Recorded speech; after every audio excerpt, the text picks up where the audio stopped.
Rough night at Wrigley last night. It was a little bit cool, a lot warmer today. It's still a 5-2 road trip for the Nationals with 3 to go against the best team in baseball. Now the Nats are on that list as well, just a little bit behind the crosstown White Sox. The Mets are playing well. The Nats got a little help though from San Diego last night. So best records on display and up for grabs this weekend. And you got to bounce back from something last night. The defense has been so good all year, maybe bound for a night off here and there. Yeah, and maybe it gets a little boost today with Ben Revere in there playing center field. And in the leadoff spot, and you and I have talked about this, the numbers for the leadoff spot for the Nationals not that great. So Ben Revere to the rescue, we hope. Yeah, look at the on-base percentage, .334. Nats leadoff hitters to this point have had a .218 on-base percentage. It hasn't been an issue. They've scored all the runs in the first inning, so they've made up for that. But just imagine with Ben Revere there now, a guy that goes deep into counts, a guy that's a pest offensively. He's everything a prototypical leadoff hitter is. He can steal a base when everybody knows he's going to steal a base. He's going to get Anthony Rendon a lot more fastballs hitting behind him. So might take him a minute. Remember when Denard Span went to rehab in assignment in A-ball, he came back. He was shocked at how fast the game moves at the big league level compared to the minor league level. So there will be an adjustment period for Ben Revere. And by the way, if you missed it, Michael Taylor still on the ball club. Matt Dendecker optioned to Syracuse. Now we turn to pitching with Max Scherzer. Fastball command. It was the talk around the dugout and the bullpen and all that going into Sunday's start in St. Louis. And as you predicted, he turned things around. Yeah, he made the adjustment, a little mechanical adjustment by the way he takes the ball out of the glove. He went to 7 shutout innings, 9 strikeouts, no walks, and we're seeing some off speed here. That hasn't been an issue with Max this season. It was fastball command. He was 95 to 97 with command of the heater, and you see the results. So we're looking for good stuff for Max Scherzer here again today. He takes on veteran right-hander John Lackey. 274 wins between these two guys. And you talk about two competitors.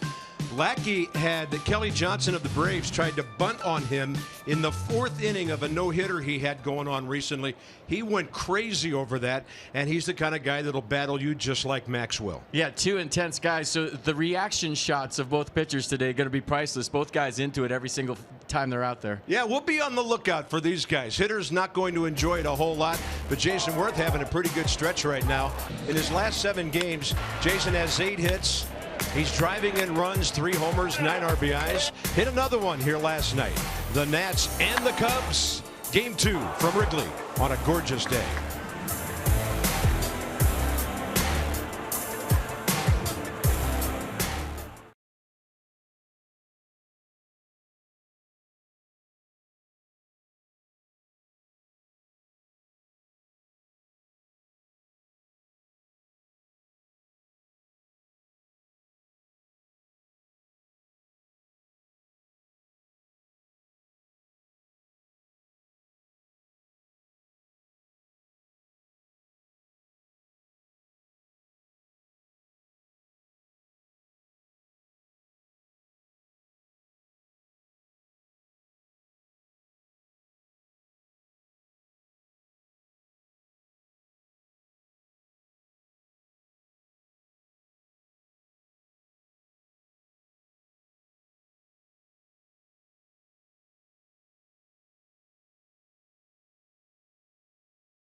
lot of Nationals fans here at Wrigley Field in Chicago. There's been a lot of red on this entire road trip.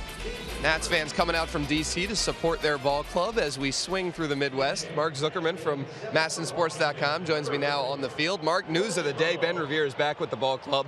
He returns after injuring that oblique on opening day, his first swing of the season. What impact do you expect his return to make on this ball club? I think it has a big impact, Dan, because this is the guy they built this lineup around all along, to lead off, to work the count, to get on base, and I think it sets it up for everyone else. Look, Anthony Rendon is off to kind of a slow start.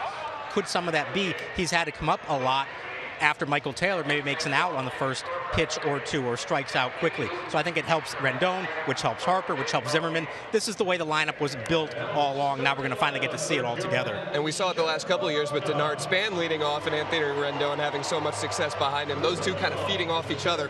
Maybe the same type of deal with Ben Revere in there in that leadoff spot. Now we'll switch over to the left field spot. Jason Worth has really been swinging the bat well on this road trip. 3 home runs on this stint away from D.C. He said all along that he's been feeling good offensively, but the results have really started to come on this trip. You are finally starting to see them, and he was a victim of some bad luck along the way, but I think you're starting to see a little more consistent at-bats, and even if he hasn't had a ton of hits, the ones he's had have been really impactful. Like you said, the home runs. He's second on the team in home runs. He's second in RBIs, despite a low batting average. So the at-bat last night in the 9th inning, I know it was a 5-0 game at that point.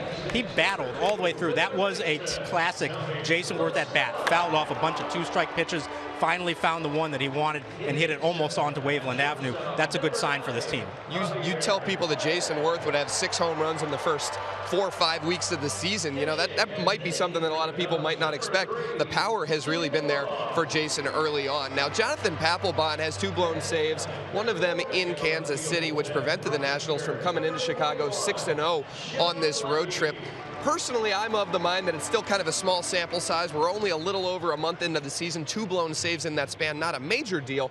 What's kind of your take on Papelbon and how he's looked to begin the season? Well, you're right. Stats-wise, you go 9 for 11 in save opportunities. You're doing fine. You're doing the job. I think the concern, though, would be that even when he has gotten the job done, there have been some hard-hit balls. Papelbon at this stage of his career doesn't really have the swing and miss stuff that he had earlier when he was in Boston and in Philly. Now, he thinks he can still be successful. The Nationals still think he'd be successful pitching to contact. The problem is you've got to have pinpoint command. In Kansas City the other night, he did not have that, didn't have that put-away pitch. He's got to be able to find that, because if he's not striking batters out, he's got to induce weak contact. Otherwise, you're going to have those situations like we saw the other night. And quickly, Mark, one more for you. This road trip, we came into it thinking that it might be kind of a measuring stick for this Nationals ball club. They've now gone 5-2 to this point. Do you see these next 3 games as a major kind of test for this ball club, or even if they come back 5-5, does it tell you anything? Well, I think if you at the start of the trip said, hey, what if they went 5-5, you'd actually feel pretty good about it. Now, when you win 5 of the first 6, you don't want to come home 5-5, obviously. And they know that right now, they and the Cubs are the 2 teams everyone's looking at as the best in the National League. They don't necessarily have to win the series. They got to play well. The fact they've done all this with Bryce Harper slumping until a couple days ago, I think is a very encouraging sign. Mark, thanks for the time. We appreciate it. Thank you, Dan. We're closing in on first pitch. Max Scherzer will take the mound for the Nationals today, hoping to even up this series. Scherzer against the Cubs from Wrigley next.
National Baseball on Masson, brought to you by PNC Bank, for the achiever in you.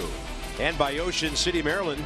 Let us show you a good time in Ocean City, Maryland. Book now at OCOcean.com. The late Ernie Banks. It's a beautiful day for a ball game in Chicago. Number 14 retired, 512 homers, Hall of Fame. And the guy's just kind of hanging around the dugout right now. Tanner Rohr getting loose for Sunday. 72 degrees, humidity low, breeze from the southwest at 10, which means, pitchers, it's blowing out. Swing easy when it's breezy. Yeah, especially here. So John Lackey, quite a competitor. So is Max. We'll check in on some game notes here. That's still the 19-9 is the best start since the 79 Expos. 6 seasons for Dusty with the Cubs versus the Cubs in 6 seasons with the Reds. So he knows what it's like to beat the Chicago Ball Club. And the Cubs now, their best starts in 07. They won the World Series that year, and in 08. They were back in 10, 18, 29, 32, 35, 38.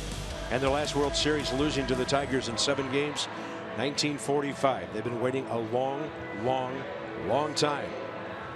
And everything we're reading about in regard to the Chicago Ball Club is they're embracing the roles as favored. They're taking everybody's best bull so far, and they've won 21 out of 27, including 8 of their last 9. Yeah, Joe Madden's got a saying, embrace the target. And they have so far, passing with flying colors. Cubs take the field. The Nats line up, and look at this. There's Jason Worth. Ben Revere, big name up at the top. Worth on this road trip hitting .320, driving in 9 runs, so more than 1 per game so far, and scoring 7. Jason's batting average on a gradual climb. He's up over .220 now, 20 hits and 90 at bats. So it's good to have Revere back. He was out 27 games. John Lackey 1-0 career against the Nationals in 4 starts.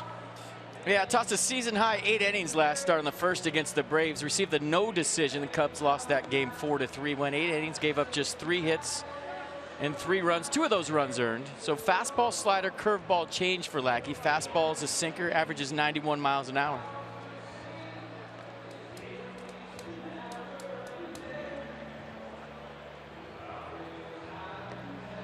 I'll show you the defense for the Cubs behind Lackey. Bryant, Fowler, Hayward, your outfield. Baez, La Stella left side. Zobrist, Rizzo right side. And David Ross behind the plate. Cubs are the 4th best defensive team. Here you see Jason Hayward checking the conditions. A little nod to his fans out there in the right field bleachers. Joe Madden's Ball Club at home 8-3. The Nats are 11-5 on the road. They're still 3-1 against the Central. And the Cubs against the East 2-1. Not many games sample yet. Nats are plus 49 in those runs. The Cubs are plus 96. So Chicago taking its time getting on the field for this 1:20 local time start. And there's your zombie third base coach. Yep. Kids, wear your sunscreen. All of it. Bob Henley's got tons on today. He's ready. Averaging a tube a day for day games, we're told this year. John Hirschbeck, the crew chief, 33rd year he has the plate. Clint Fagan, DJ Rayburn, and Vic Carapazza, 1st, 2nd, and 3rd. Ben Revere on the season 0 for 2. He's 1 for 10 career against John Lackey, and he takes a pitch that just misses. We're underway at 2:22 Washington time.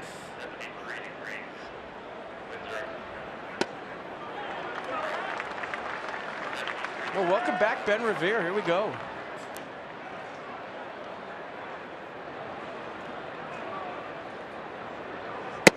That's in there, low in the zone. Ben Revere, .295 career hitter, 176 stolen bases in parts of 5 years with the Twins, the Phillies, Toronto, and now the Nationals. And that's a swing and a miss on a breaking ball in the dirt.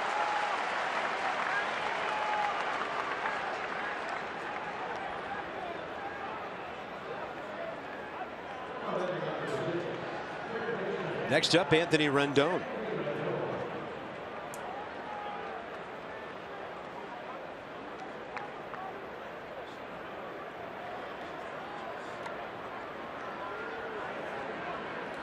Anthony 25 hits, 112 at bats, hitting .223. Bryce Harper on deck, and Bryce has some impressive day numbers. See, that's where you want to get Lackey, but over the plate. He's a guy that's got a good sinker. Watch his last start against the Braves. Braves were pounding the ball into the dirt. That dirt in front of home plate, by the way, is watered down. It's very soft. Home teams will do that on occasion with sinker ball guys, so that first bounce in front of the plate is a soft one, and you don't get those high choppers going through the infield.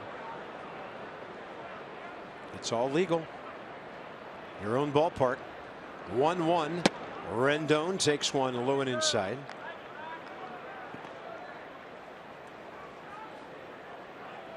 A decent slider. He'll throw any pitch at any time. He'll front hip the sinker to lefties with 2 strikes. And he competes. Similar pitch, and it's 3-1. Lackey 29, now 30 strikeouts, 9 walks in 33 2/3 to start the season. He's 3-1 with a 4.32 ERA, but the opponent's batting average not that high, just 237. Now the count's full.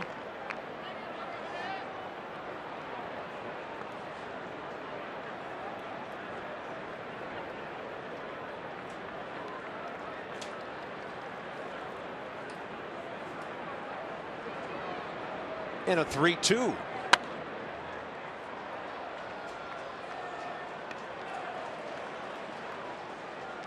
Inside the numbers, 14th year in the big leagues for John Lackey. 37 years of age. Only Cologne, the knuckleballer Dickey, and Ryan Vogelsong older. Chris Young, who we just saw in Kansas City, right behind him. Rendon hits one high and deep to left center. Chris Bryant is after it, and see you later. Anthony Rendon, second of the year. The Nats are on top early. We better keep the ball down today, boy. She's flying here at Wrigley. That looked like a fly ball. 1-0 Nats. There goes the no-hitter. Second home run of the year for Anthony Rendon. Swing easy when it's breezy, and he did. Nationals 36th homer of the year as a ball club. They're in the top 5 in the league.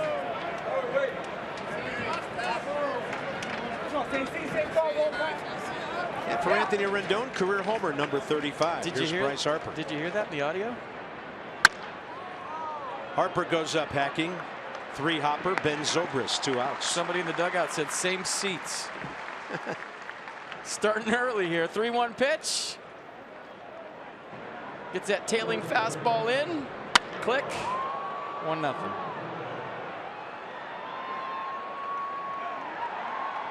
That was funny. Somebody said same seats, and you saw everybody go right back to where they were sitting. Here's Ryan Zimmerman.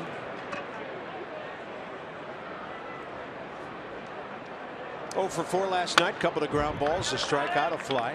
So now 2 hitters after the home run come in first pitch swinging.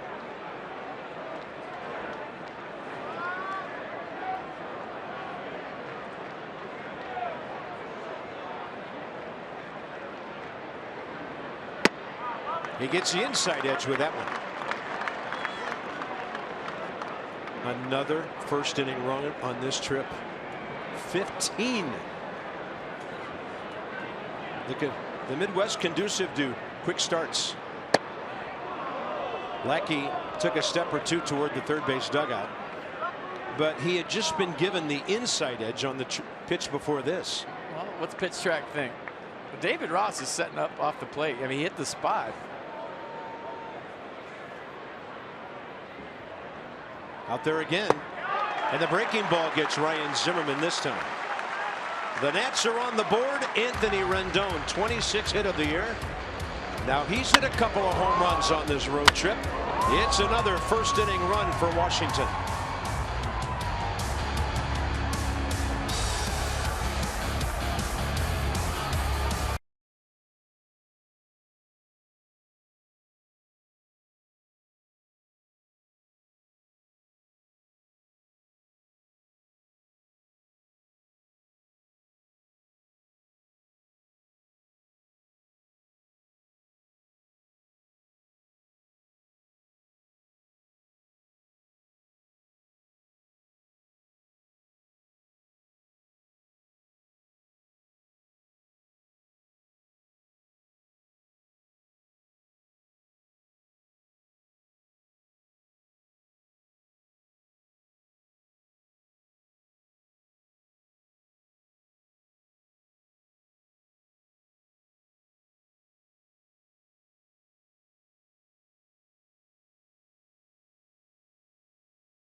has put the Nats on top.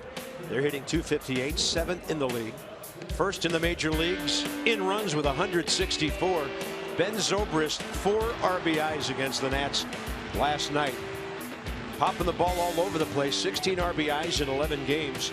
And during a 4-game hitting streak, 5 for 16 with a couple of those knocks. Last night, Max Scherzer, 3 career starts against the Cubs, 1-0, 1.42. Remember that last start on the first at St. Louis, went up against Carlos Martinez. The pitchers duel for a while. The Nats broke through with a run in the 6th, 3 in the 7th for Max, but he was nice. Fastball 95, 97, great command, slider, curveball change to go with it. And he's got a 1-run lead to work with here. Strike 1 to Dexter Fowler. Ejected last night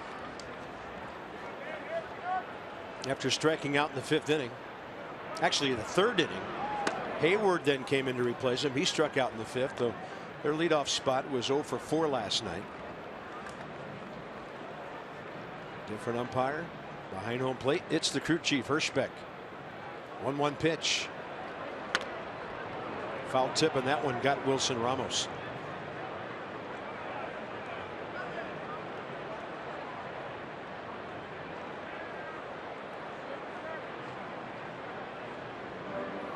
John Hirschbeck will walk out to Max, give him a new baseball. Chat a moment to give Wilson time. Winged him. See how he turned right there and exposed his shoulder? Yeah. Trying to frame the pitch, got nicked with a foul tip.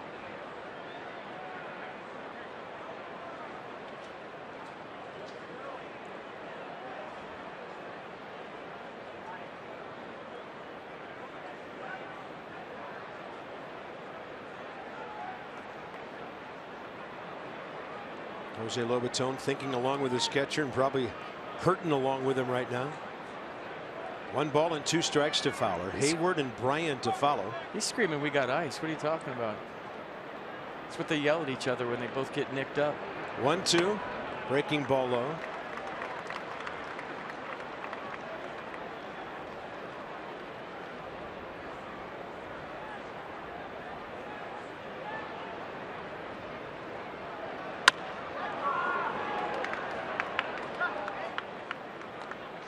So the defense for the Nats behind Max today. Oh, it's fun to play the outfield on days like this. Worth, Revere, Harper the outfield. Espinosa, Rendon left side. Murphy, Zimmerman right side. And Wilson Ramos behind the plate. There's Ben Revere. Good to see him back. And a pop fly that will get out of play. Some foul balls that are close might stay in today with the wind blowing out.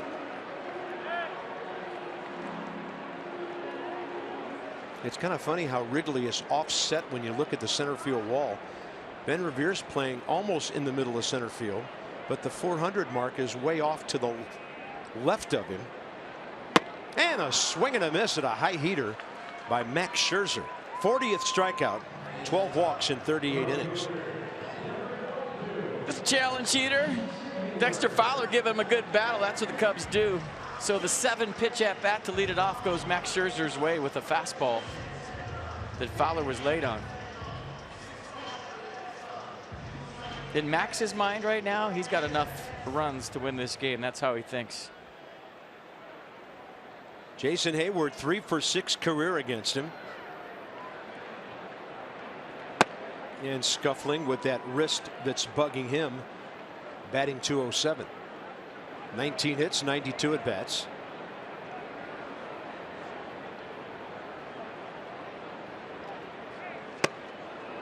Pulled off the off speed. Good pitch, 0-2. Yeah, I was watching that last game that Lackey pitched, and Julio Teheran was pitching for the Braves, and he had his way with Hayward with changeups. Maybe you'll see a lot from Max today. Second strike was a changeup. Shows him the fastball way outside, and then Ramos airmails one. Picked up by Danny Espinosa.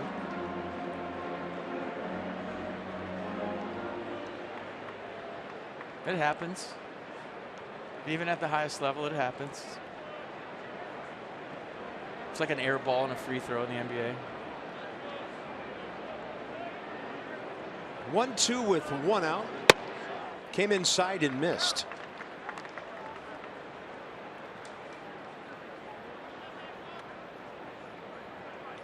Max Scherzer looking for his 4th win.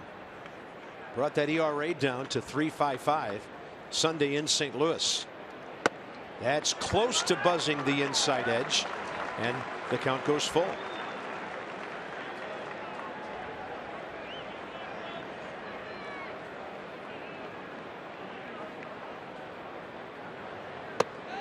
He went off speed on 3-2.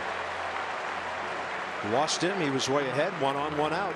Chris Bryant, Anthony Rizzo, the next 2. Well, this lineup for the Cubs a lot different from last night. This is a good lineup. And Hayward, Bryant, Rizzo, Zobrist, Listella, who had a couple of hits last night. Javier Baez, who one scout told me yesterday is the Cubs' best player, hitting 7th. And David Ross has been swinging it too. So different kind of look for the Cubbies here today from last night.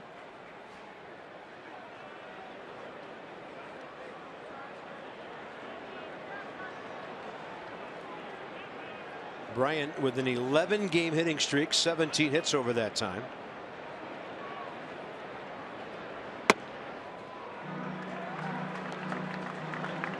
Hayward, by the way, 4 for 1 stealing. Nissan will track one that just missed. They didn't call this a strike? I was wondering. I thought Max didn't like to break on it. I was watching his body language out there, and I didn't even think that it was a ball. I thought he just didn't like the fact that it was a get-me-over slider. He was mad because it was a ball.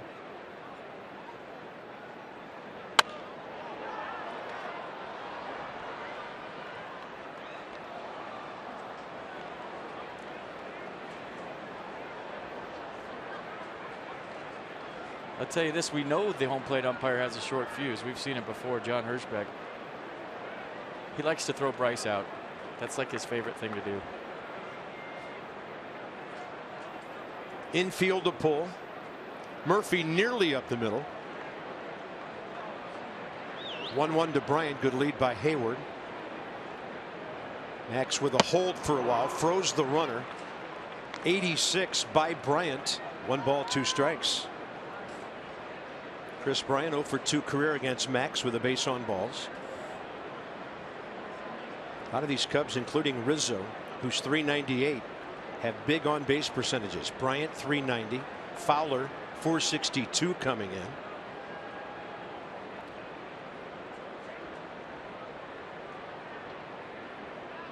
Another hold.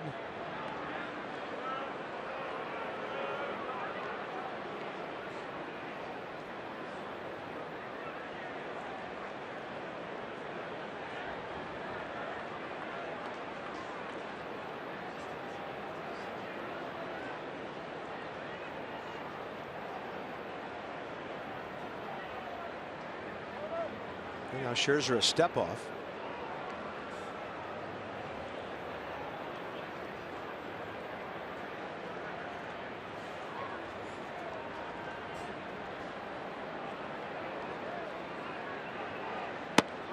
Wilson Ramos has to go backhand and reach way out there. 2 balls, 2 strikes. Pretty good numbers, career against the Cubs. All 3 of his previous starts here at Wrigley Field. 2 of those games did not allow an earned run. Hayward's got a bigger lead. 2-2's the count. Bryant swing and a miss. No contact yet. 2 Ks around a walk, and it'll be Scherzer versus Rizzo. Pretty good pitch here by Max. Got Bryant way out in front. Late movement.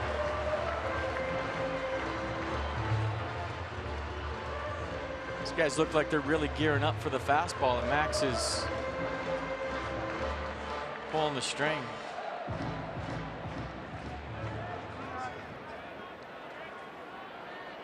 Rizzo 0 for 3 with a walk.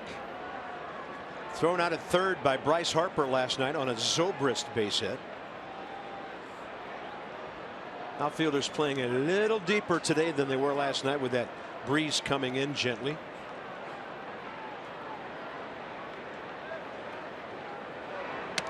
That ball right through Wilson Ramos to the backstop, and that's already been called a pass ball. Well, it changes the whole complex of the inning. That when you look at a fastball that was almost a strike going to the screen, now you have a runner in scoring position. Hayward gets to second. I mean, obviously, you're pitching your A stuff to Rizzo, but now with the base open, do you go after Rizzo or go after the guy that had all the hits and RBIs last night, Ben Zobrist? Yeah, pick your poison with a switch hitter on deck. Shift is on. Daniel Murphy about 20 feet out into right field. And that's in there. A little up in the zone. The count's even, 1-1.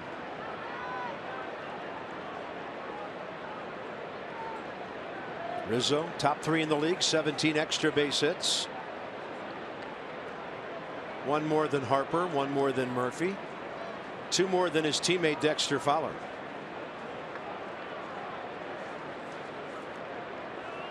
One RBI behind Nolan Arenado. Max leaving the off-speed pitch upstairs. It's 2-1. Yeah, it's not where he wanted that pitch. Rizzo obviously hunting the fastball. Talked about Rizzo's on base percentage, 387 last year when he hit 278. Right now it's about 145 points higher than his batting average. 4th in the league in walks. And Max misses low and inside. He's been missing to that glove side some. And the count goes to 3-1. Another long count. And 22 pitches already. Well, that's the mechanical issue that he tried to fix before the St. Louis start, was yanking that fastball across the plate to lefties and the righties for that matter. So we'll definitely keep an eye on that here today. Only half his pitches in the zone so far. Ramos setting up away. Rizzo takes a pretty big hack. Kind of shows you what Max Scherzer's made of. 2 outs, a base open, 3-1 count to a force in the Cubs lineup, and he challenges him with a 3-1 fastball. Love it.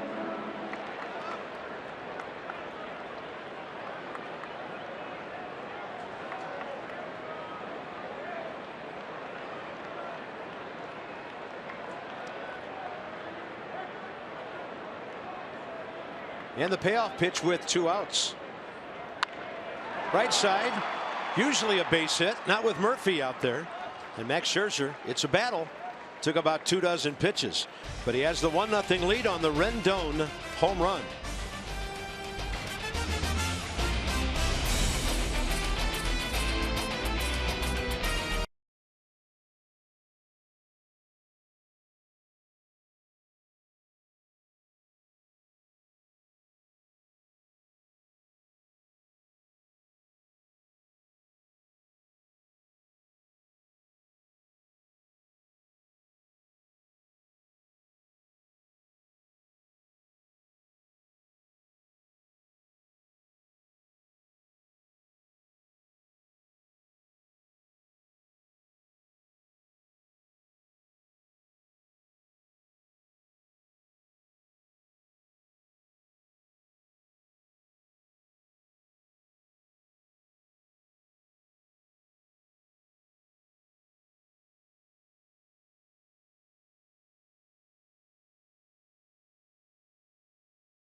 Nats as we go to the top of the 2nd inning. Guess what, Bob? Dollar Hot Dog Night is back.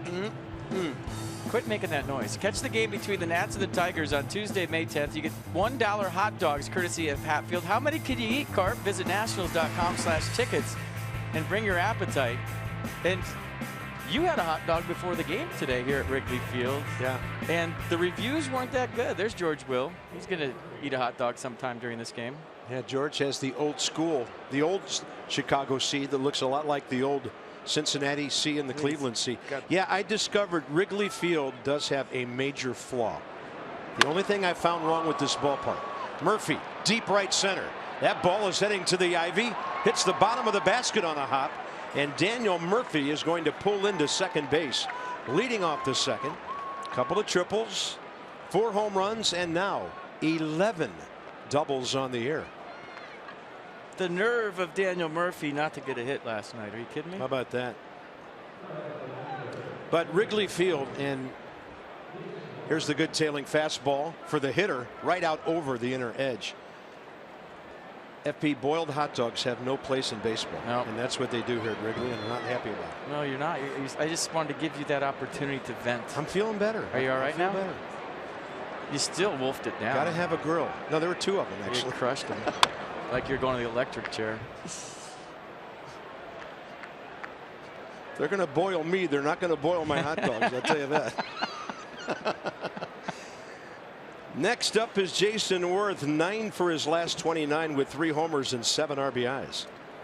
He might be the pick to click against Worth, or rather against Lackey today. Jason 7 for 14 career with a homer, 3 RBIs, a walk. Lackey first inning, 16 pitches, 11 strikes. But that monster tater he hit last night to left field, you think the veteran Lackey's going to give him nothing to pull, especially early in the count. It's going to be away all day. And Jason Worth overmatched on that one. 9th inning last night. Great at bat. Typical Jason Worth at bat, fouling pitch after pitch off. I mentioned during the at bat, you never want to make the last out. And that young man enjoyed it, so did we, and it almost went onto the street. So probably won't see anything to pull today, as you saw right there in his first at bat. He's trying to move the runner too. Yeah, Cubs fans wanted a shutout last night. Final score 5-2 Chicago. I'd hit the Nats 8-3.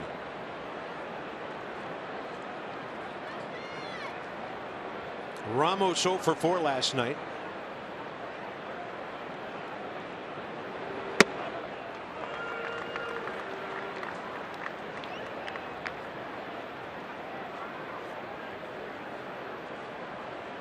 Wilson Ramos 0 for 3 career against Lackey. Murphy watching, maybe on his way to his 14th multi-hit game now.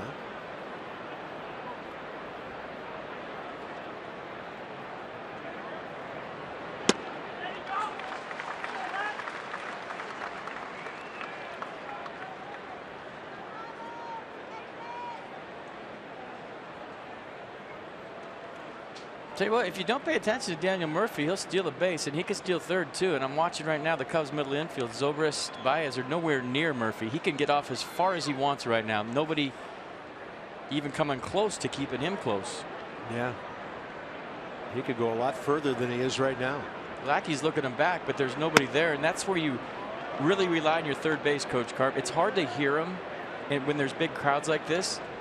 But he'll say, you're okay, you're okay, you're okay. And as long as you hear that as a runner, you keep extending your lead. If he says it 2 or 3 times, then you just roll. You're relying on him to be your eyes for the second baseman. Ramos up the middle. To his left is shortstop Javier Baez. Throw off line and no tag, says Clint Fagan. And then Ramos adjusted to touch the bag on his way by. Boy, it looked like he tagged him. I don't know. I think they might take a look at this one. Ramos hustling down the line. It was a pretty good play by Baez to get to the ball, but then he launched the throw. And did Anthony Rizzo tag the Buffalo as he was running by? Let's check it out. Yeah.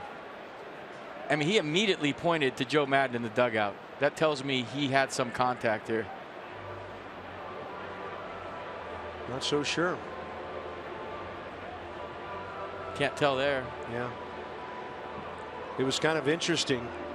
Everybody in a Chicago uniform turned to the video board in left center Can't tell before there. anything happened. So looks like first and third. Wilson Ramos gets an infield hit. There's no replay to show it if he did touch him. So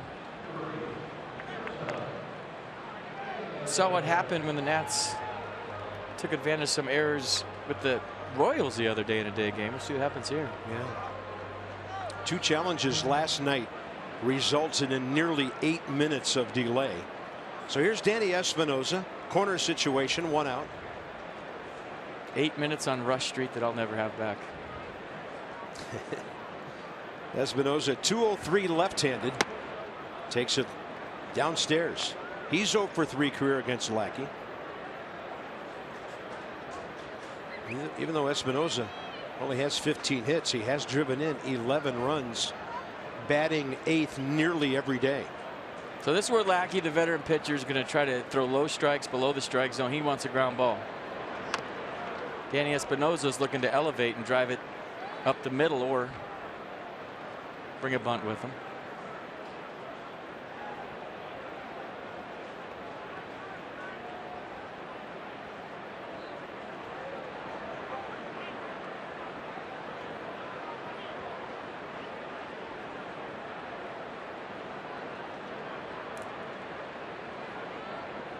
One nothing Nationals. 1-1 count here. Big gap right center. Espinosa foul tips it.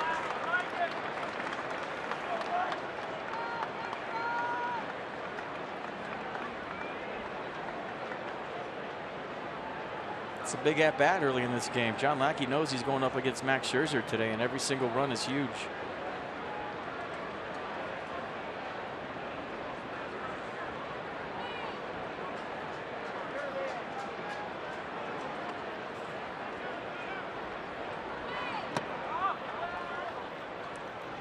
Made an offer. Looked like he pulled the bat back. There is an appeal.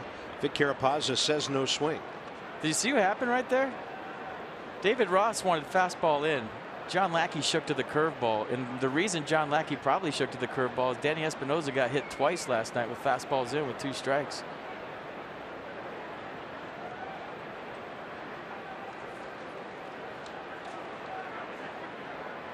Espinosa hit a team leading 4 times this year. That one bounces in front of the plate, and David Ross is quite busy here in the 2nd inning. Good block. Keeping Daniel Murphy at 3rd. David Ross, textbook. Look at that.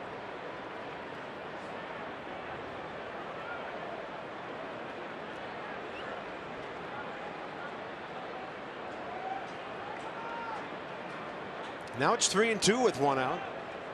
Target is in. Espinosa takes it over the inner half, up a bit, and that's 2 outs. Mercedes-Benz will track strikeout number 4. Yeah, we talked about this in the scouting report. Lackey will come in with that front hip sinker with 2 strikes. He struck out a few Braves with it his last start, and he gets Danny Espinosa here in a big spot.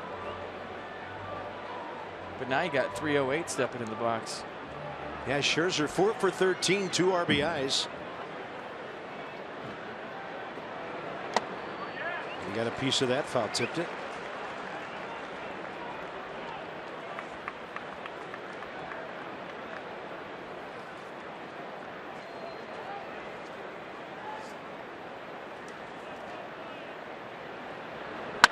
Base hit right field. Murphy scores. Second base Ramos. Max Scherzer has 3 runs batted in, and he's 5 out of 14 on the year. Just competes. It doesn't matter what it is, on the mound, at the plate. Sticking his nose in there, doing whatever he can to help himself, and he gets a fastball away, drives it to right. And Jason Hayward wanted to throw him out at first. Anthony Rizzo wasn't looking. He was coming in on this ball, and he takes a knee, but he comes up. There's your react shot we told you get in the open. John Lackey frustrated by Max Scherzer, who's now hitting .357. Here's Ben Revere, contact guy. He rams one out to center. Pretty well hit. Fowler there makes that grab about 380 feet away. So the Nats swinging the bats pretty well. Hey, Ramos an infield hit and the pitcher gets one. You got to score.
Field in Chicago. We talked going into last start for Max Scherzer about the mechanical fix that he was trying to make, and coming out of that outing, he felt pretty satisfied that he's in a good place mechanically, that he's fixed whatever was going wrong in terms of his release point and staying through the ball. But Scherzer made a good point to me the other day. He said, it's not going to be the last time that I'll be a little out of whack mechanically in my career. You've got to be your own pitching coach.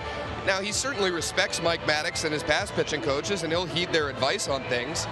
But Max says that as a pitcher, you have to primarily be your own pitching coach. You know what works well for you.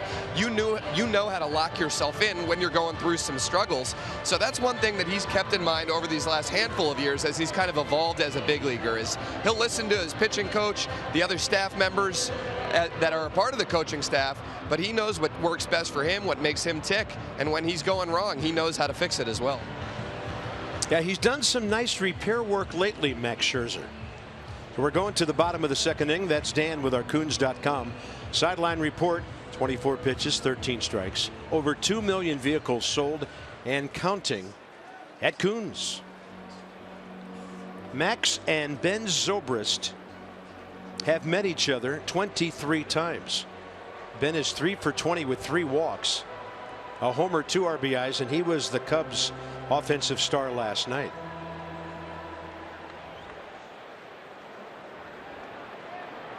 By the time you get to this level and the stage of your career that Max is at, you know yourself better than anybody. Yeah. And most big league players can coach themselves, meaning that if you've made it this far, you know what to do with your swing when it goes south. You know what to do with your mechanics as a pitcher when it goes south. You can fix yourself.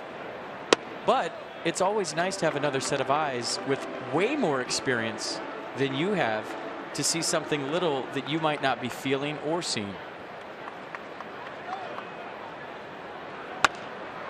This ball out of play, left side, 2-2. We've seen a couple of first pitches today right down the middle called balls. I thought that first fastball to Zobrist was right in there.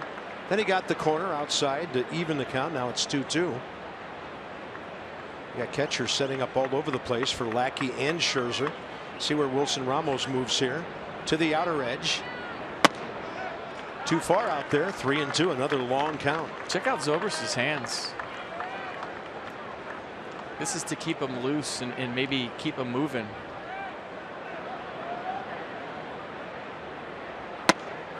Walked him. 2 strikeouts, a ground ball, 2 walks. Not missing by much. Like you said, Carp, watch the first pitch. Could have gone either way. Pitch number 4 right there. This one pitches 2 and 6 on the black. Scherzer going to have a nice long walk and settle down right here. I don't think he's very happy with the strike zone, and he's trying to refocus, a little reset, if you will. Tommy La Stella is next. He was a thorn in the side of the Nats last night, batting second, going 3 for 4, scoring 2 runs. And lifting his batting average from .297 to .341. 14 at bats and 41 at bats, or rather hits and 41 at bats. And now he just tied this game. What is up with Tommy La Stella? 4 for 5 in the series. Max gives up his 6th homer of the year.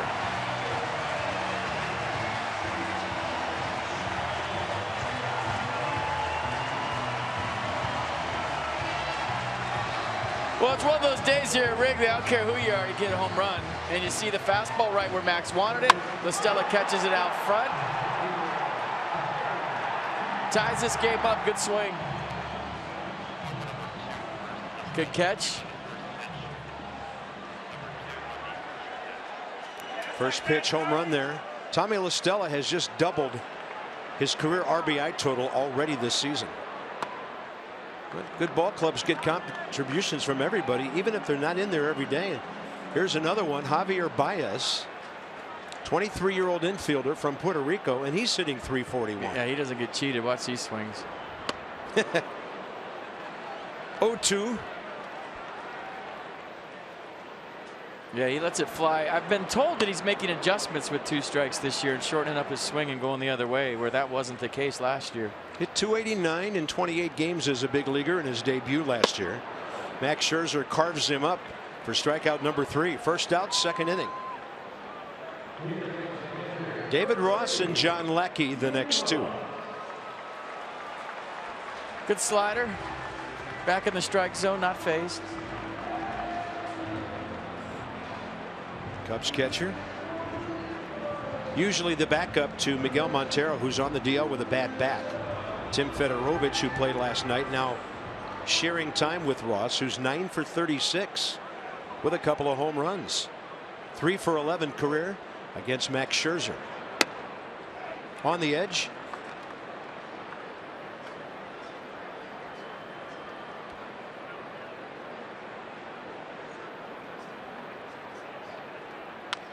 And the slider bounced on 2 hops to Anthony Rendon.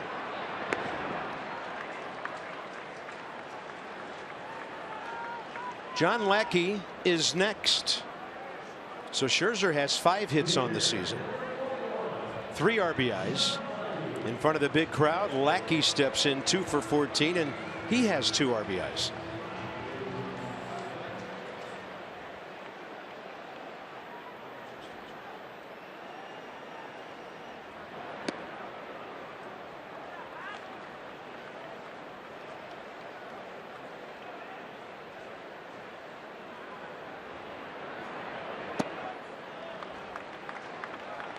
Ball game underway at 1:22 local here in Chicago. Now into the new hour. BC FP DK here on Masson. Game 8 of the 5-2 road trip. 2 more to go, and the Nats will be looking at Jason Hamill tomorrow, Jake Arrieta Sunday, while throwing Gio Gonzalez and Tanner Roark.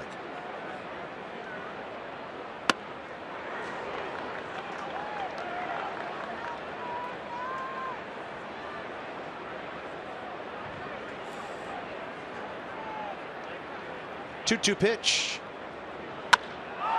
And is solidly hit out to center. 3rd hit of the year for Lackey.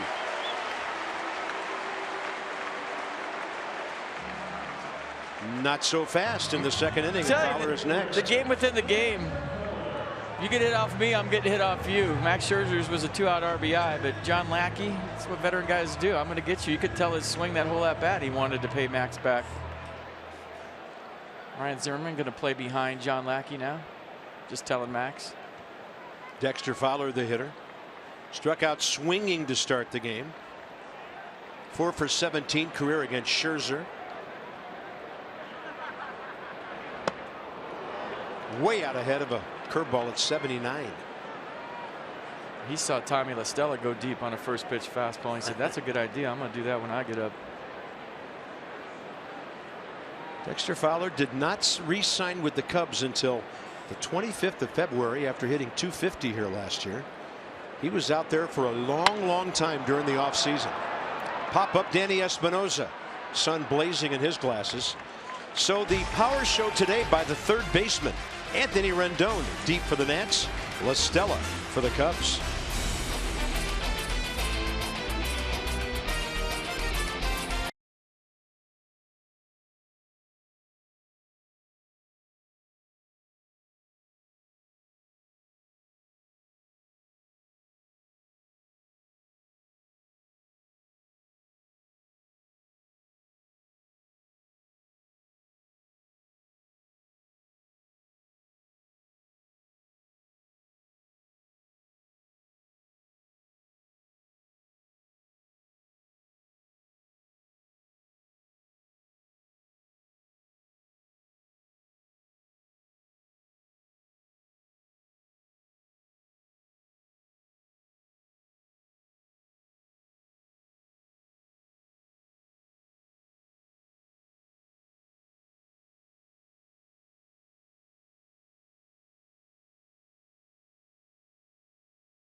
Celebrate our MVP with the Bryce Harper MVP bobblehead as presented by SAIC. That's May 11th. First 25,000 fans into Nationals Park will take home a piece of history. For tickets, nationals.com. Bryce will bat after Rendon before Ryan Zimmerman here in the top of the third inning. Anthony Rendon high and deep, first time up. Yeah, Tony Tater got us all started here with a first inning home run. Look at the location mistake from John Lackey, who was supposed to be away, ran right back down the middle into the turbo zone. Wind blowing out. Get it elevated today. You got a chance.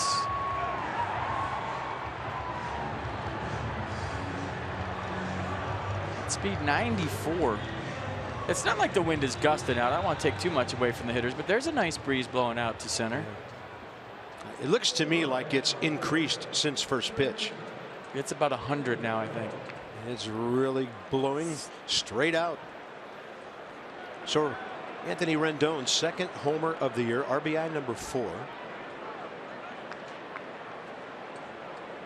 Lackey has given up 4 homers this year. Scherzer 6.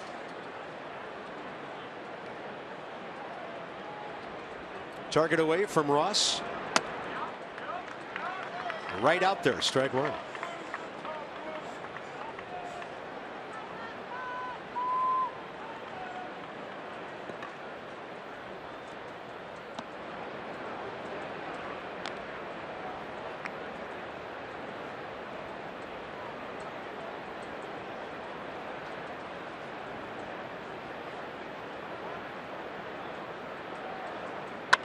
Rendon waited for that one.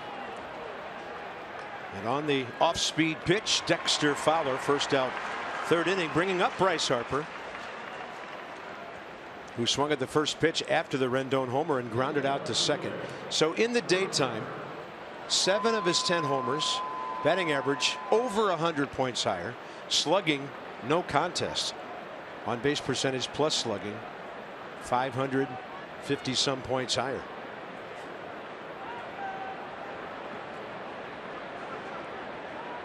Because of the eye black, I think.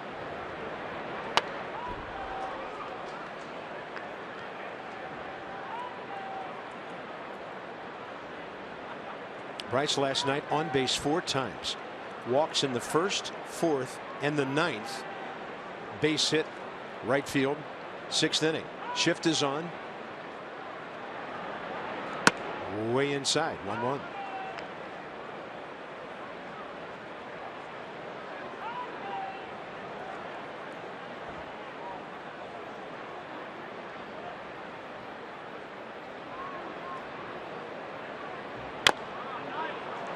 Got himself with that foul ball. I bet you got him right underneath where that shin guard is.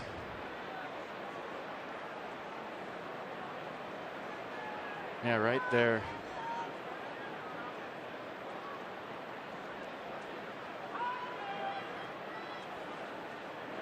Doesn't always happen this way. You got your whole leg protected and it's right below where it ends. See if Lackey buries one in there again.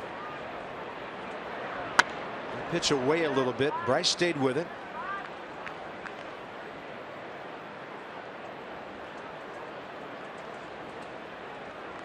Despite a slow week and a half, still 3rd in homers, 4th in RBIs, and 4th in extra base hits.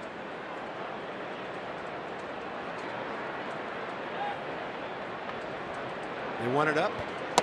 It was up and in, not up and away where Ross had set up. And Bryce Harper 0 for 2 today. Nissan will track strikeout number 5. Well, if you're going to go up with 2 strikes to Bryce Harper, you have to throw it higher than high, and that's what Lackey did. Even though he got too much plate with it, you have to go above the Nationals or the Washington logo, because Bryce Harper can get on top of a high fastball. We've seen it do it before, but let's go a little bit higher than the logo. You got a chance. Struck out Ryan Zimmerman first time, did Lackey.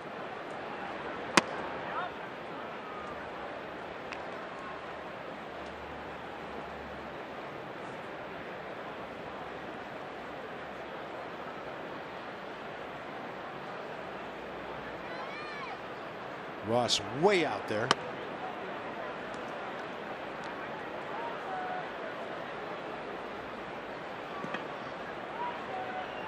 Only game in baseball right now. Nats Cubs. Big series in the Central tonight. Pittsburgh at St. Louis. Nats will be hoping for some more help on the West Coast. Yes. NITE games all over the place. Syndergaard against Pomerantz, the Mets at San Diego tonight. So New York still a game and a half behind the Nationals.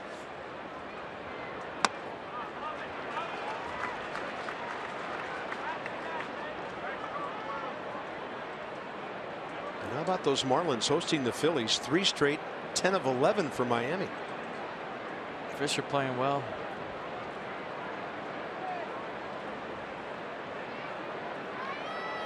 Now a 3-1 to Zimmerman, who's hit 1 home run this year.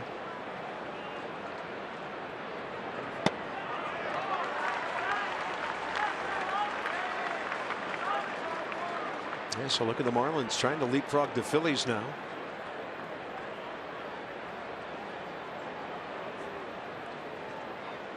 Mets have cooled off a bit.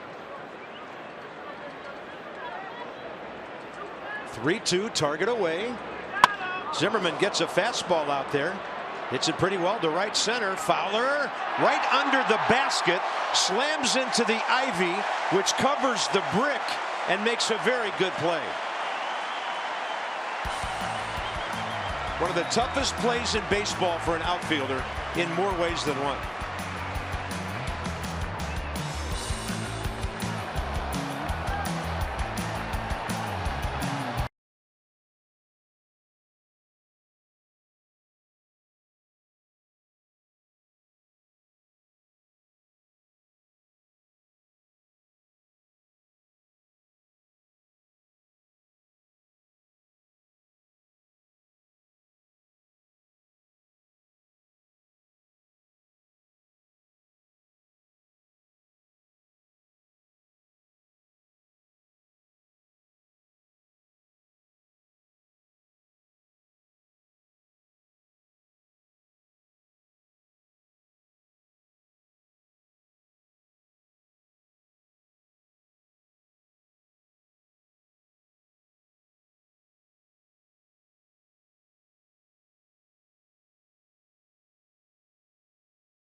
A philosophical change with their outfield in spring training this year. They decided to play their outfielders deeper and take away the extra base hit. Last year they played more shallow to take away singles.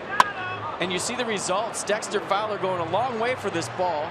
Sun, wind, ivy, bricks, all involved. And watch the snow cone effect as his arm and elbow hit the bricks hard.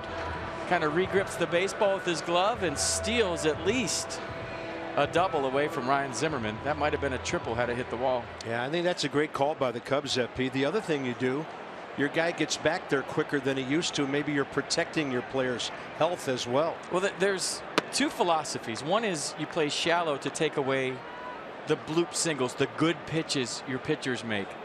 And, you know, if it hits the wall, it's the pitcher's fault. He hung something. And then there's the other philosophy that the Cubs have tried this year, playing guys deeper to take away doubles and triples and the slugging percentage. So I think if you talk to pitchers, they like singles rewarded, or good pitches rewarded, I should say. They'll tell you it's their fault if they hit one off the wall. Hayward walked, went to second on a pass ball, stranded in the first inning.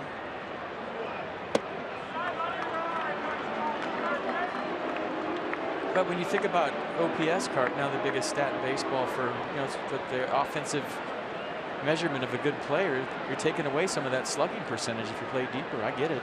Yeah.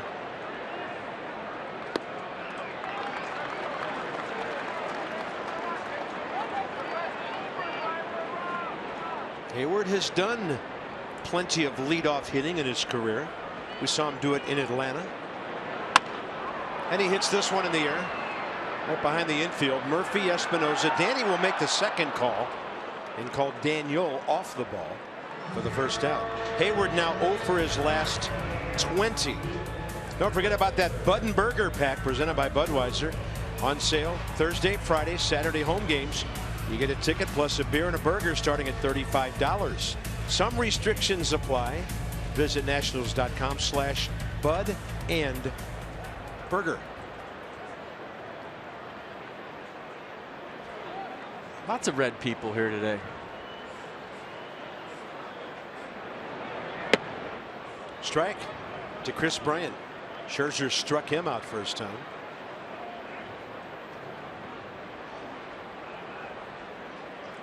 Infield in a right-handed shift.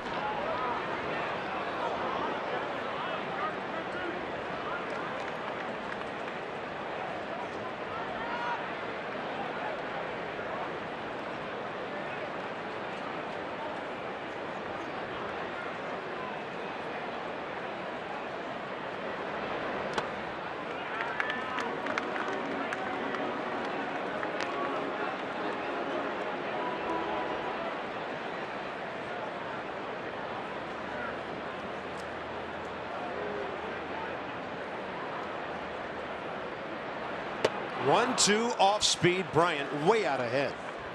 Max Scherzer strikeout number 4. Bryant twice. A good slider right here from Max. You see the fastball in, then he goes slider with more downward movement than anything. That really didn't sweep across like we've seen it do sometimes, but good enough to get Bryant to swing over the top.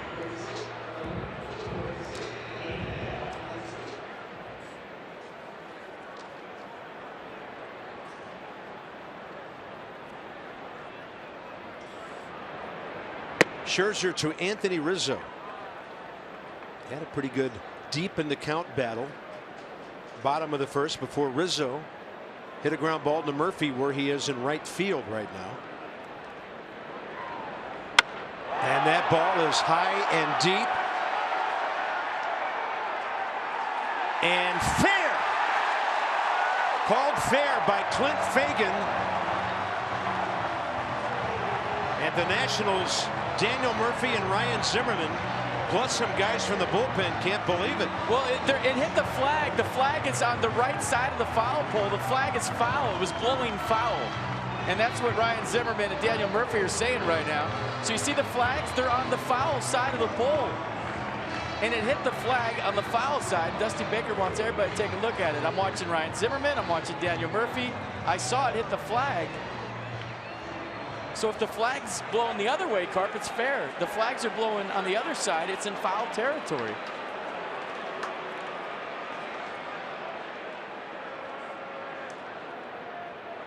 The umpires will all get together here.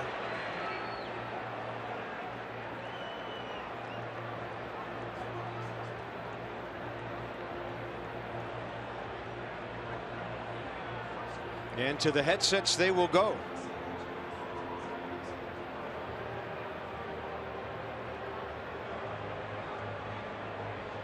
So that's a high home run. It's a tough one to follow with the cameras, especially with the sky the way it is in the background. Right.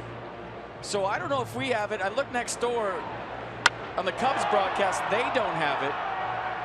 You see, I mean, that's as high as we can get. The Cubs have the very same angle. So I guess the reason I'm saying that's nobody's fault that we can't show it. But if we don't have it and the Cubs don't have it, does New York have it? And now I know they have a high home camera set for the replay booth in New York. So if the high home camera on the roof of the stadium showed that ball hitting the flag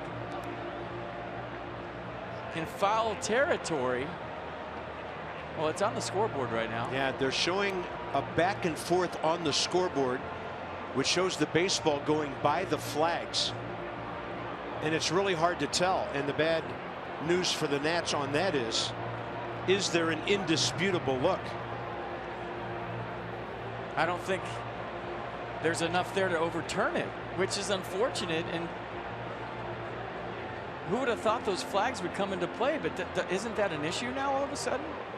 Yeah, most now they're foul poles do not have flags on them. Now they're blowing in fair territory. They do this to honor retired numbers in Chicago.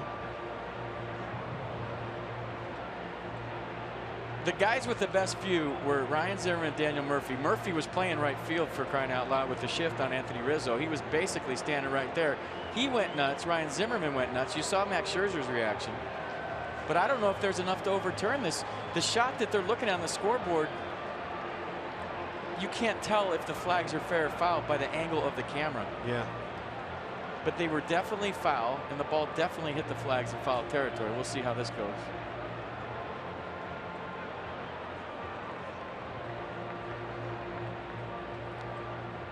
Third challenge of this series, and this is a big one. This one appears to be potentially as long as the first two.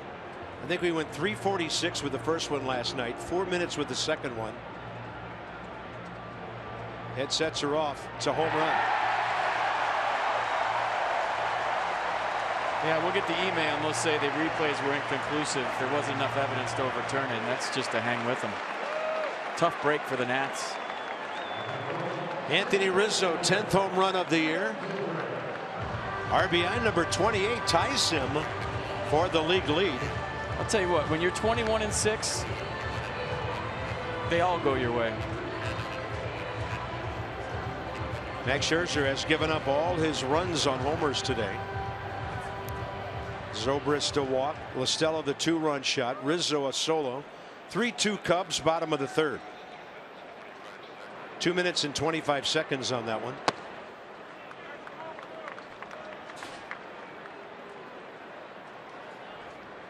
That was a high far one.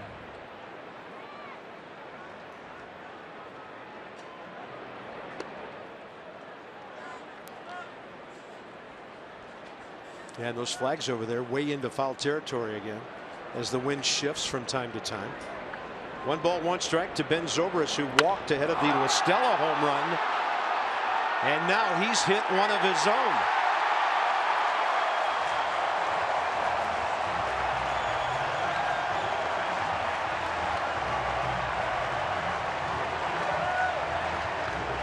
Max Scherzer is giving up very little other than home runs this year. Tell you, this is one of those days here. If you want to slug,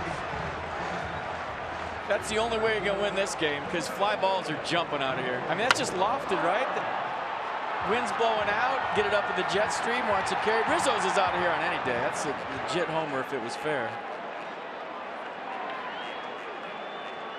But this one ain't ending 4-2. I'll promise you that. This popped up left side. Anthony Rendon. This all happened with 2 outs. Daniel Murphy will lead off for the Nats. He has a double. Bombs away in Chicago.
Here at Wrigley Field, Daniel Murphy set to lead off for the Nats, and we're all kind of learning more about Daniel Murphy the longer that he's in a Nationals uniform. That includes his teammates. Steven Strasburg saying the other day that he knew coming into this year that Daniel Murphy put up a good at-bat, that he was a really good hitter. He didn't know how high Murphy's baseball IQ is. He says that it's off the charts, and Dusty Baker, the one day that he had Murphy out of the starting lineup this year, told some of his other position players, hey, go talk to Murph on the bench. Maybe you'll learn something from him. He can be a tutor of sorts for other position players. They can get some information from that big baseball IQ. Double first time up. 11 on the year. 17 extra base hits. Daniel Murphy now has more extra base hits than Bryce Harper does. And he scored the Nats' second run on the Scherzer base hit 2 innings ago. We got to get him on Coffee with Coco. That's what we got to do. I want to hear all that baseball IQ stuff.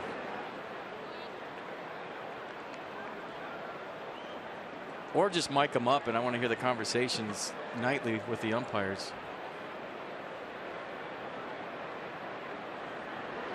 He's so smart, he's so articulate that I guarantee you when he talks to these guys every night, he's doing nothing to make them mad. It's just a simple conversation. Hey, is that as far in as we're going with that pitch? Do I have to protect that with 2 strikes? Is that the bottom of the strike zone? He's just gathering info every time he turns around to the umpire so he can put it in his computer and he knows what to swing at, what not to swing at. 103 at bats, 40 hits. You do the math if he gets 600 ABs.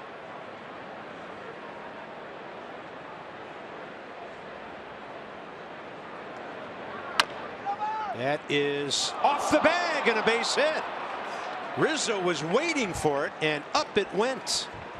There's another multi-hit game. Murphy, 14 on the year. Oh, my goodness. When you're going good, you're going good. Daniel hits Murphy is inventing ways now how to get a hit. So you think he made an out, right? Little grounder to first. Boop. Off the bag. So Anthony Rizzo, who just had a foul home run called fair, maybe that's the baseball gods. Well, not really equaling things out, but for Daniel Murphy, he'll take it. Batting .398 now. Jumps ahead of everybody in multi-hit games with his 14th. He just said, well, thank you very much.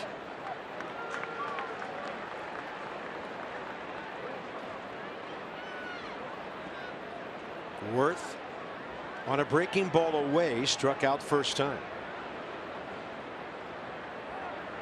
Time given. Well, Lackey knows he's sitting on the other side. He knows he has to be down the zone today. If he gets anything elevated, it's tie ball game. And you know, he's seen enough games here to know. Well, Jason got himself deep in the hole like this last time, and then Lackey dropped a nasty hook low and away. We'll see if he goes right to it or sets it up.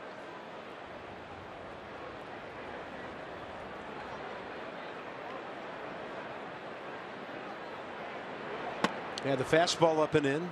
That's setting up that pitch you're just talking about.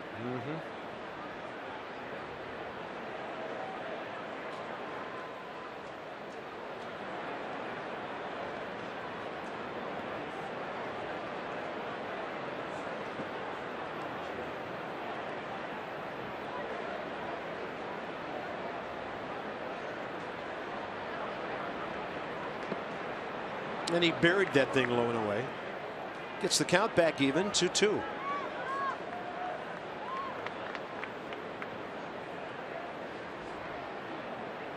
Thinking. What's he going to throw me? Deep breath, go to work. 7 for 15 career against Lackey.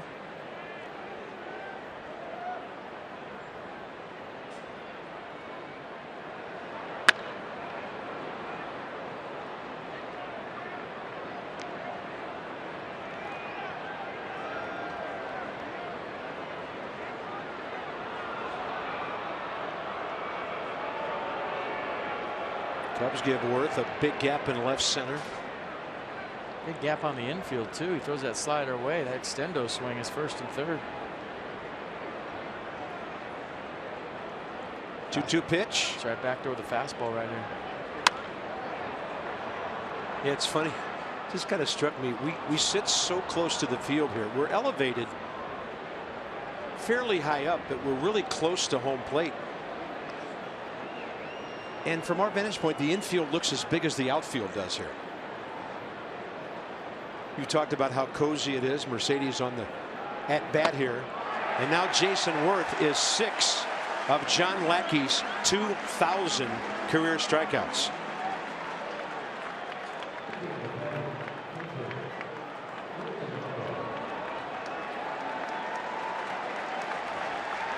They're recognizing that on the board here.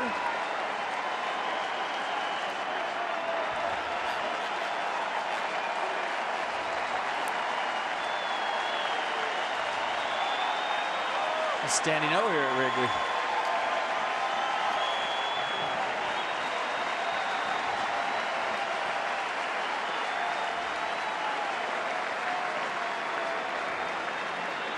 Didn't the Nats beat up John Smoltz the night he got his 3,000th? That was in Atlanta many years ago. The crowd went wild. Then the Nats went out and hit him hard the rest of the day. That's not a game award, though. That's a lifetime achievement award. 37 years of age, 2,000 Ks. 1-0. Wilson Ramos.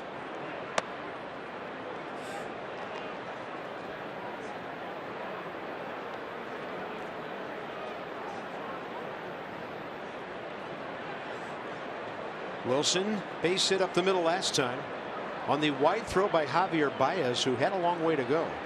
So he's 1 for 4 career against Lackey. Lackey gets that breaking ball in there, 2-1.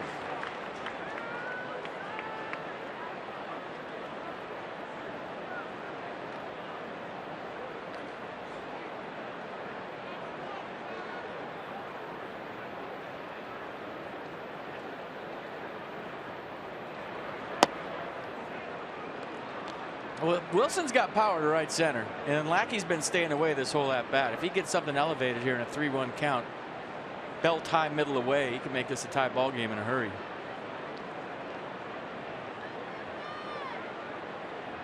Two on the year for Wilson with 10 RBIs. And there it goes to right center. Not deep. Hayward cuts it off to make the catch. 2 down. Next 5 ball games. It'll take us through the rest of this trip. And then the Tigers are in for 3 night games Monday, Tuesday, Wednesday. Make your ticket plans to see the Detroit Tigers, who right now are just 1 game over, tied with the Royals in the AL Central. 4 o'clock tomorrow, 2 o'clock Sunday here at Wrigley Field. Gio tomorrow, Tanner Roark Sunday afternoon.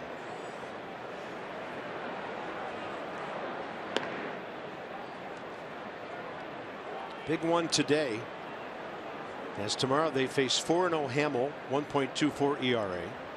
Sunday 6-0 Arrieta, 0.84. You want to win a World Series, those are the guys you got to beat. I mean, you're going to have to face them eventually, and you're going to have to beat them eventually if you achieve that ultimate goal. So bring them on, says the guy with makeup and glasses on. Who doesn't have to hit against them in the daytime. Bring them on.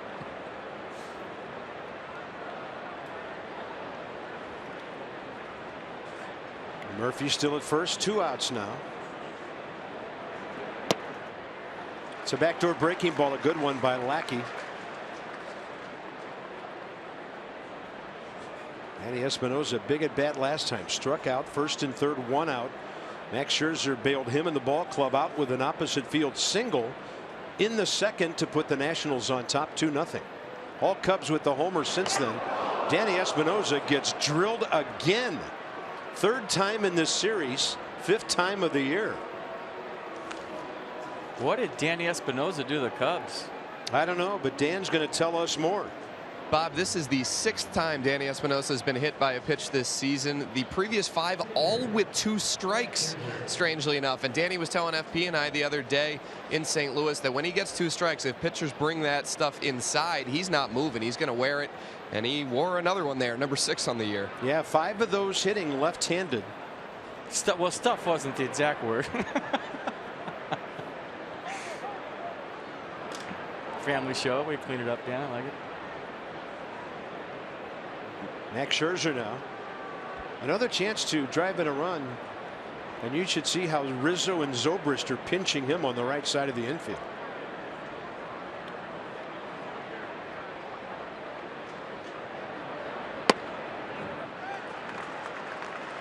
Rizzo a good 30 to 35 feet off the line.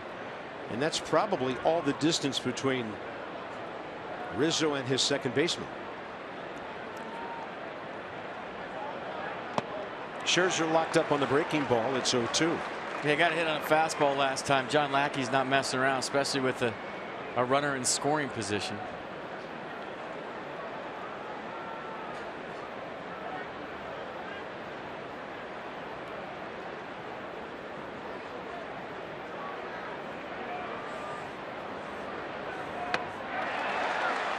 No contest that time. Nats get a hit batter. They've stranded 4, and the Cubs by 2 runs.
The 4th inning of Nationals baseball brought to you by the RAV4 Hybrid. All-wheel drive, unexpected performance. Visit buyatoyota.com today. She got one of those. Why'd you get the boiled hot dog? You should. I don't know. Crushed one of those. Brats and dogs on the grill. Mine were boiled. Not happy about it still. Still. We go bottom 4. Baez, Ross, and Lackey.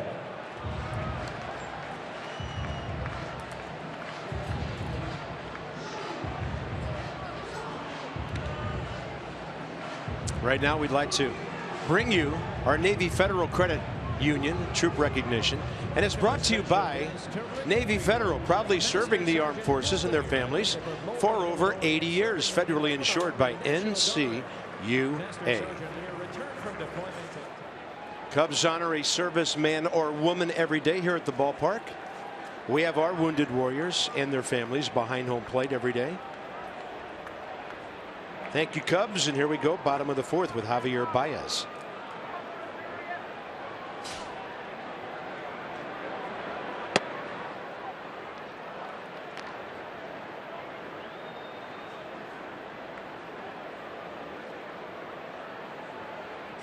He was swinging at everything Max threw first time up. 1-1. Baez just 23. Cubs first rounder, 9th player overall taken 5 years ago. 288 hitter in 5 minor league seasons.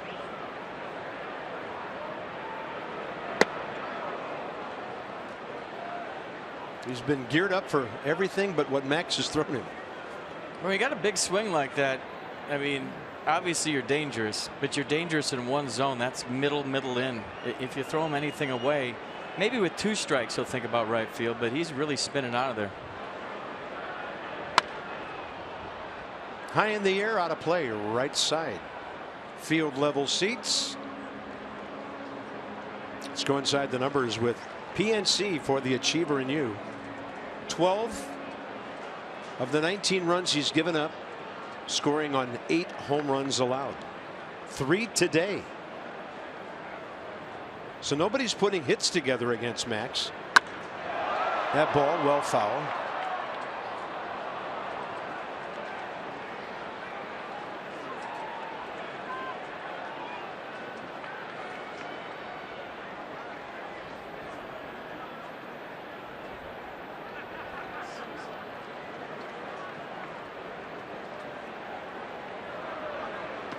Got him in the dirt with a slider. I thought that might buy him something off speed. And for Max Scherzer, strikeout number 5. And just watch Baez's front shoulder and his head is really flying out of there. And when you see a guy with a swing like that where his front shoulder, look at it, flying open, then you go the other way, soft down the way. That's what Max Scherzer did.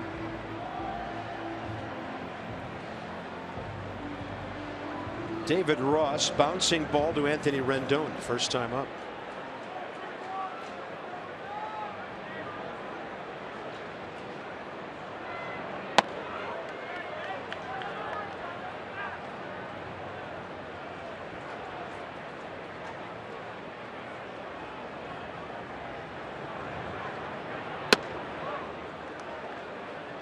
Easy looking 93 right there.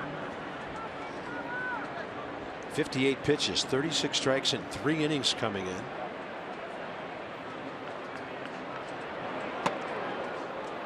That was off speed, a changeup that got away.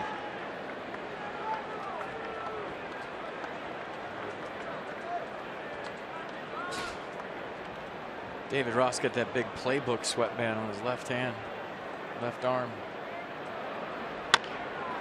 Scherzer to the outside edge with a good heater. Ryan Zimmerman scoops. Throw was a little behind Max. He's such a good athlete. Grabbed it and danced to the bag. Well, some Geico highlights. Just watch pitchers hit, because nothing is more exciting. But when Max Scherzer's up and there's 2 outs in an RBI situation, you see the frustration after he gets John Lackey. Then guess what? Lackey got him back. Nobody on though. The 2 pitchers going at it with the bat. Lackey just struck out Max, and now Max probably trying to return that favor.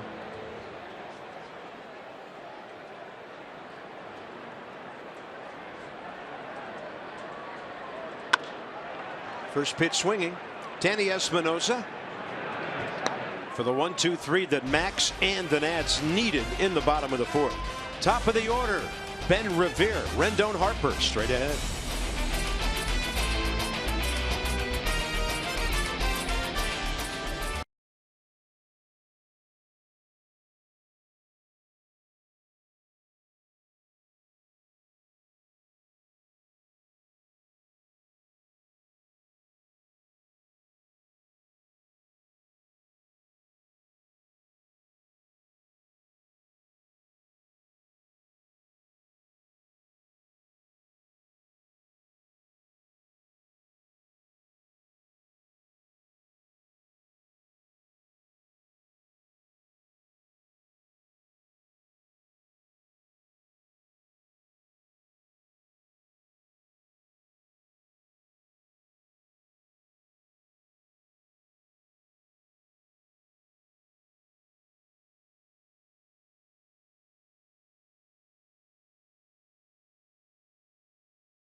May 15th yet? No, but it's coming up. 1:35 p.m. against the Marlins. In case you hadn't heard, there's yoga in the outfield after the game. To purchase your special ticket, visit nationals.com/yoga.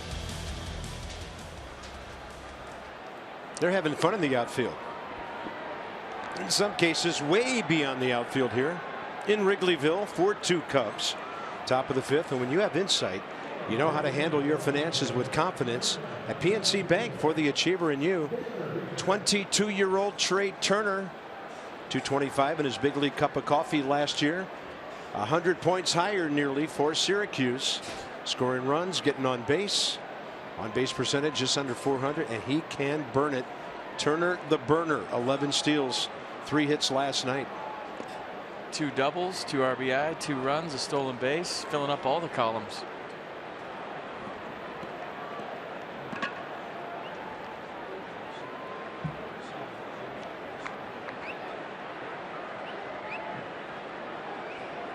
Cub fan, Nats fan, matching wits here.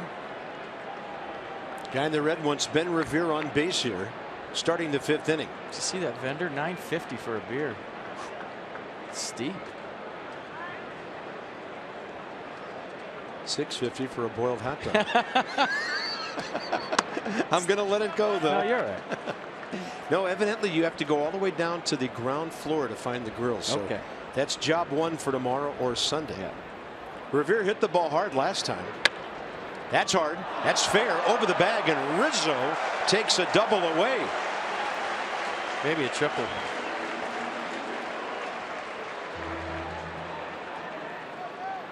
So Ben Revere's hit the ball on the button twice. Well, just look where he's playing. I mean, you wouldn't think a first baseman's going to play Ben Revere almost on the line, right? When you think of Ben Revere, you think of a guy that hits it up the middle, the other way. He's a sprayer, but for some reason, the scouting report, we haven't seen enough of Ben Revere to know, but they knew to play Ben Revere right on the line. That was peculiar, but it worked. Rendon 1 for 2. Home run to left center in the first, fly ball to center in the 3rd.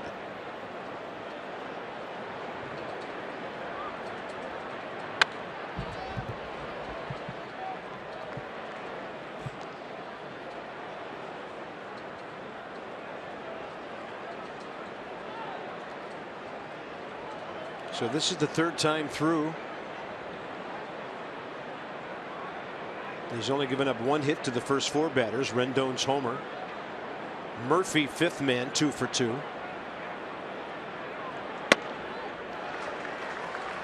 One and 2 to Anthony Rendon.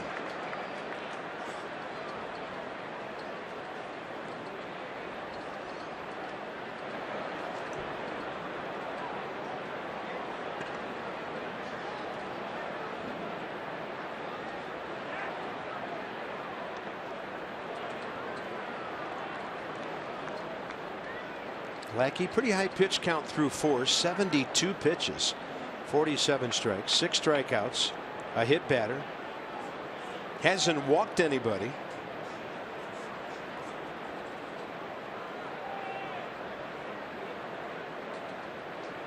Target away, way outside, 3 and 2.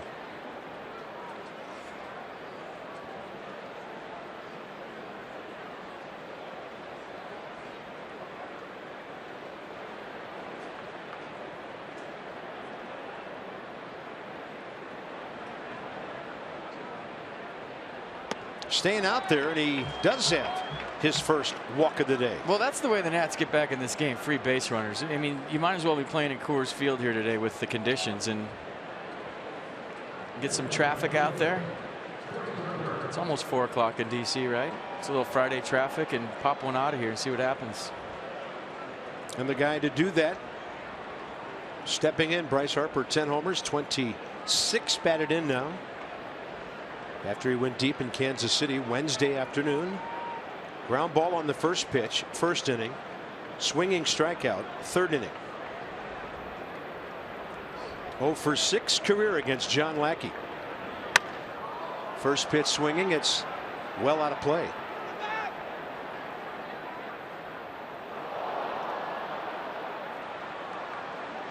Tell you what, it takes a lot of intestinal fortitude, if you will, to throw inside to Bryce Harper today.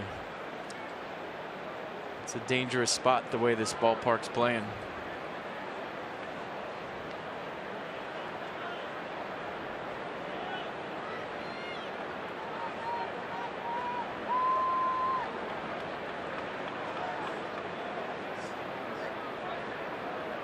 Target in.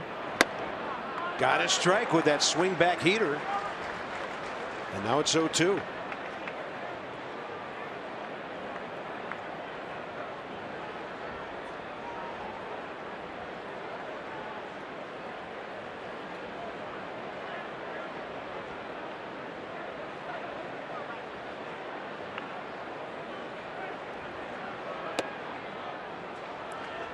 Yeah, Ross setting up. Not a bad 0-2 off-speed pitch there. Bryce not biting. Saw it so many times last year, behind in the count, spitting on pitches that didn't miss by much, getting back into the at-bat and then doing damage.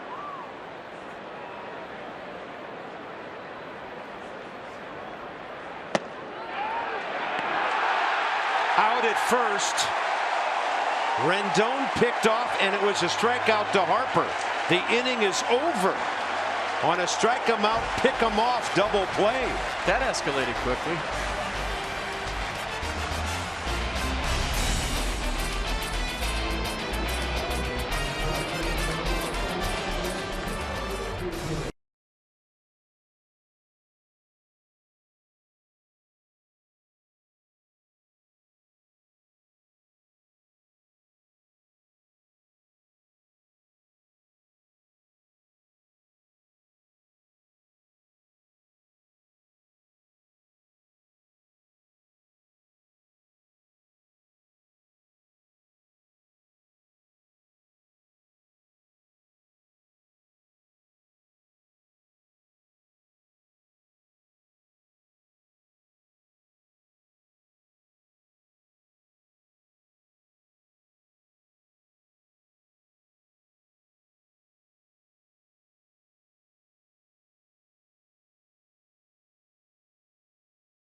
It's kind of eyeballing Anthony Rendon that whole at bat. He was looking for the pickoff, and then with the check swing to Harper, Rendon got a big secondary lead, and the quick throw from Ross right on the money gets Anthony Rendon in a 2-run game with the heart of your order coming up. That's a tough one.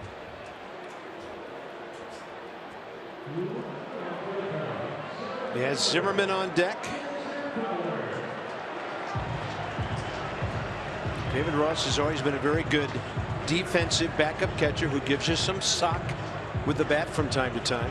Kind of one of those perfect guys, a veteran guy to have behind your frontline catcher. More playing time with Montero hurt. And that was a 2-3 strikeout pickoff double play. Top of the order for the Cubs, bottom of the 5th.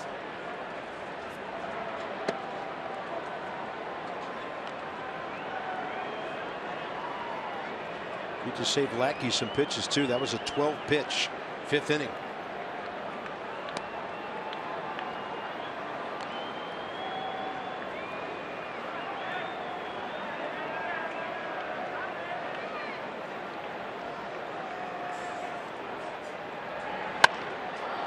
Fowler on 0-2, jammed, inside out swing. Worth in left, first out. Max Scherzer, 5 in a row since the Zobrist home run, retired. What's the massive word of the day today? It's new, as in new word. Text that to 29292 for your chance to win a Nats prize pack from us. That's new to 29292, brought to you by Contour. Get right to the good stuff. I think I guess he's the new center fielder. the new leadoff hitter. Try to get a 2-letter word in there tomorrow.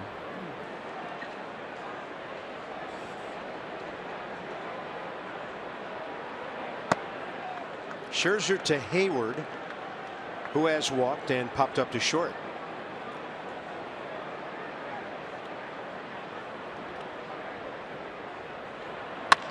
That ball drilled left center.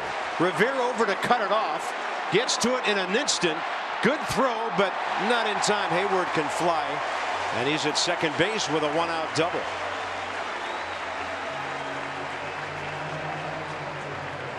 Very good throw by Ben Revere. I don't remember him having that kind of arm. And going away from the play, scrambling to left center field. Good swing by Jason Hayward going with the 2-seam fastball away. But he gets rid of it quick with a little something on it to make it close at second base. Hayward breaks up an 0 for 20 with that extra base hit. Here's Chris Bryant. Scherzer has had him reaching and lunging in both of his at-bats today. 2 swinging strikeouts. Hayward looking a little frisky over there at second base, and there's another off-speed pitch from Scherzer to Bryant. Slider, slider, slider, slider.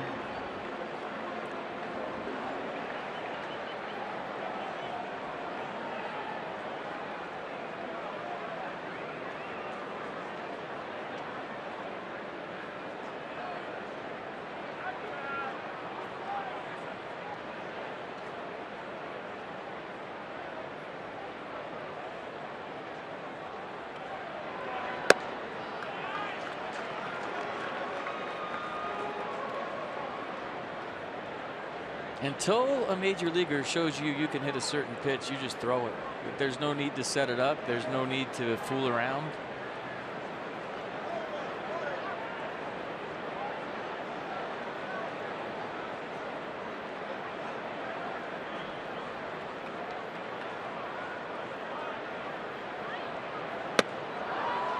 Staying away. Yeah, and if you show him the fastball out of the zone, unreachable. Well, you know what it is, Carp. When you see so many sliders, as a hitter, you go, oh, there's a fastball. I haven't seen one all day. I'm going to try to hit it no matter where it is because it's straight. And inevitably, you go outside of the zone and chase one. 1 ball, 2 strikes with 1 out.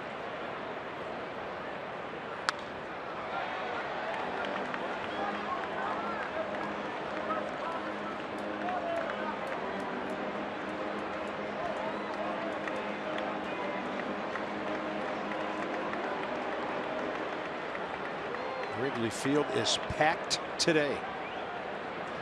They've been waiting for a day like this. 72 degrees at game time. Clear skies. Ball flying. Cubs lead 4-2. Scherzer to Bryant on a 1-2. Ramos shifting outside. The hold for the runner. And Wilson blocks it.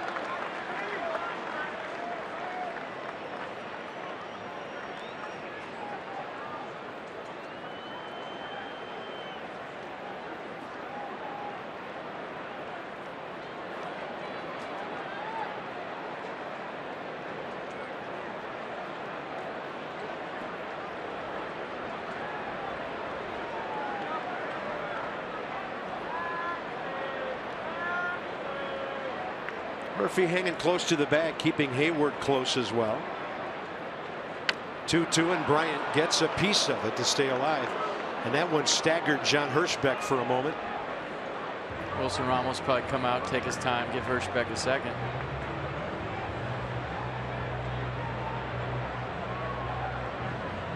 He said he's good.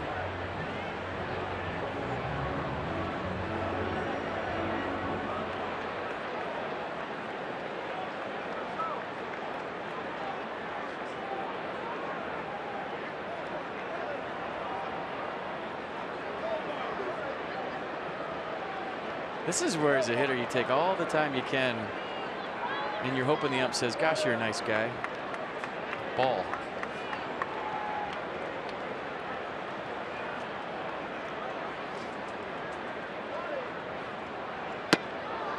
See? Ball. That one tailing off the plate inside, 3-2.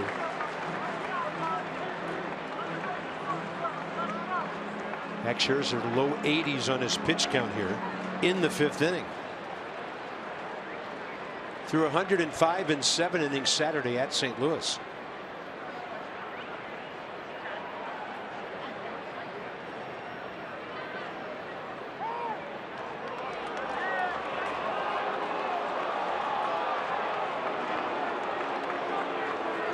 I've seen a couple of pitches this at bat where Bryant was kind of wiggling his fingers on the bat, maybe getting ready to ask for time, and finally he did on the 3-2.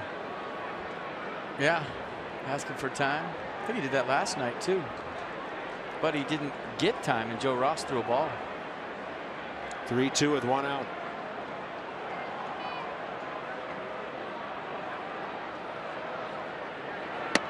Got him on the outside edge.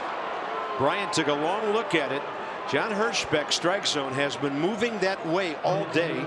Nissan will track strikeout number 6. Well, if you take your time after the umpire gets hit, it's good for 1 call, but 2's pushing it.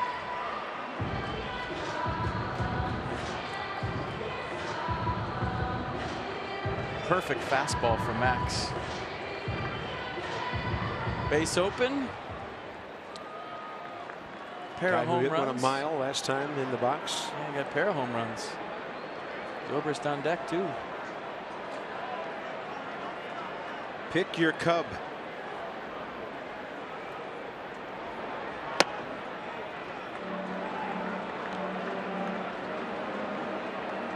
Boy, how did he keep that ball? Well, sort of fair. But even to keep it that close on that pitch, really got his hands inside the baseball, create that true backspin.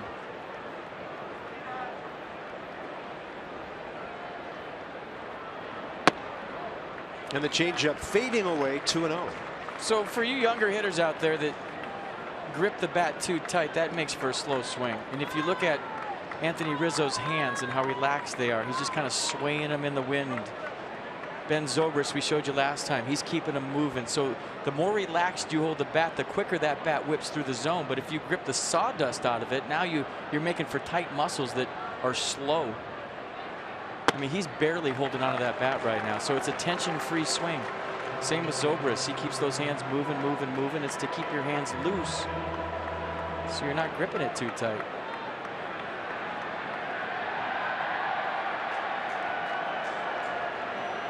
Will Max have anything to do with a 3-0 pitch down the middle here? Look how loose that is. Rizzo could be pumping if he does.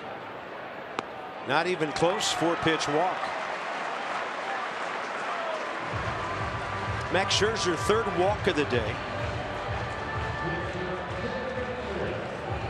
Zobrist, one of those, leading off the 2nd, scored on the La Stella 2-run homer. And then Zobrist back-to-back after Rizzo's blast off the foul pole in the 3rd inning. Pitch number 3, he went out and got it. Over the basket into about the 3rd row of the right field bleachers.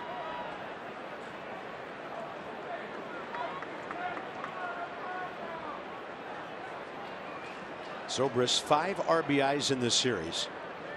The 2 times the Nats have retired him, he hit line drives.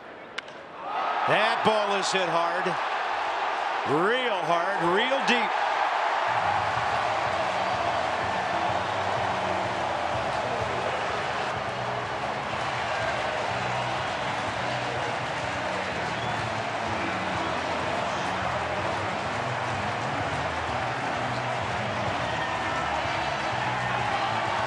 Nine homers given up by Max Scherzer, 4 today. And Ben Zobrist has been doing it all against the Nats these first 2 nights.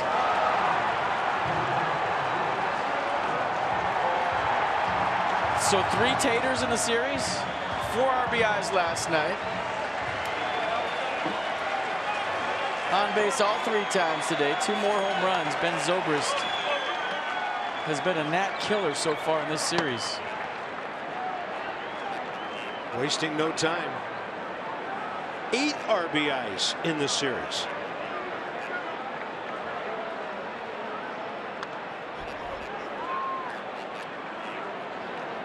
So Zobrist came into the series with 2 home runs and 16 RBIs. He now has 5 home runs, and he's driven in 24.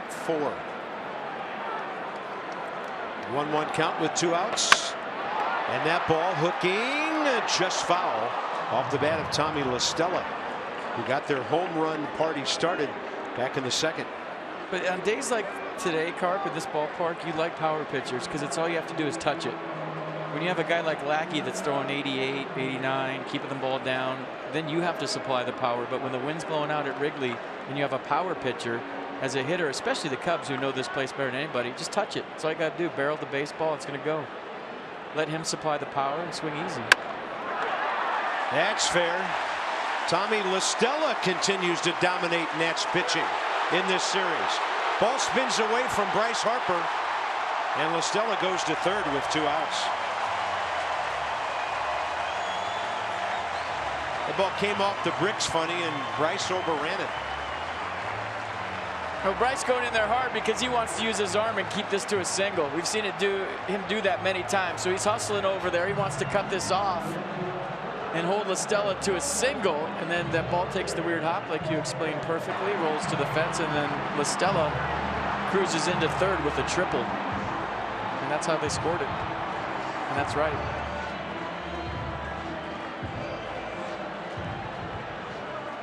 Mike Maddox to the mound, with free swinging Javier Baez coming in.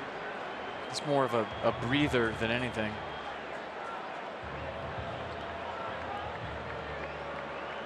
Seven to Chicago. Blake Trinan getting up.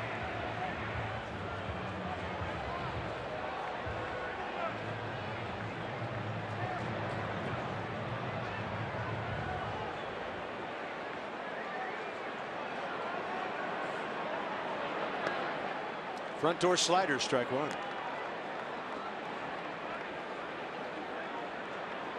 Seven runs on 7 hits.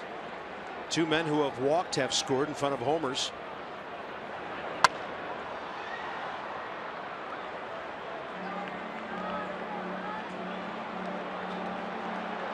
But I think, when did the Nats play the Cubs last year? I probably laughed off the air when I said the Cubs were the best team the Nats had played to that point. And I think they had played pretty much everybody. And it was right when you could see all the young players kind of coming together, kind of learning that we belong here. You could see them going north with the way they approached the game. And, you know, they were close to getting to the World Series last year. Yeah, but the Nats won that series here last year, but we could see things we hadn't seen before with these guys. I think end of May is when you could just tell, and now you're seeing these guys are all grown up. Best team in baseball. Scherzer strikes out 2 in the inning, 7 on the day, and the Cubs blasting their way to a 7-2 lead.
Of baseball, brought to you by T-Mobile.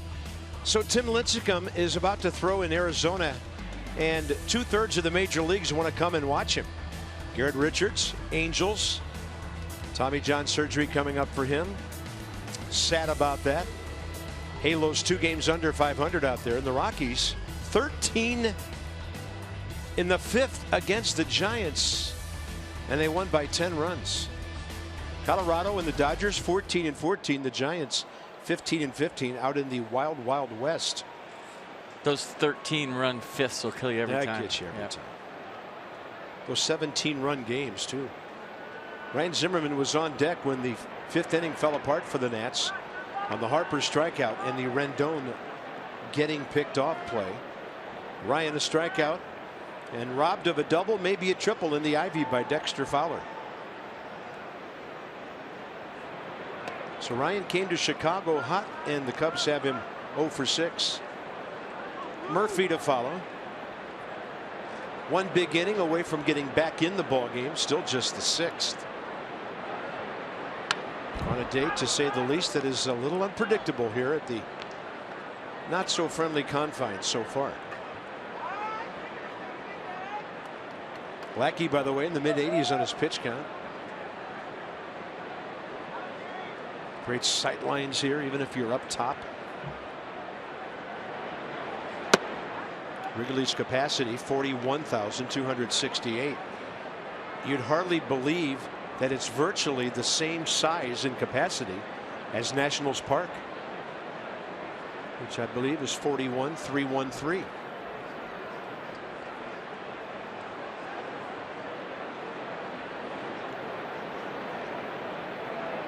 Two-two pitch. Nets box score. 1 out first inning. Anthony Rendon went deep. Ball club was on top. Then it was 2-0 when Scherzer drove in Murphy, who had doubled in the 2nd. Ramos hit in between. Since then, a Murphy hit off the first base bag, a walk, a hit batter, and that's been it. 1 hit since the 2nd inning on John Lackey. Zimmerman out to short. On the charge, Javier Baez.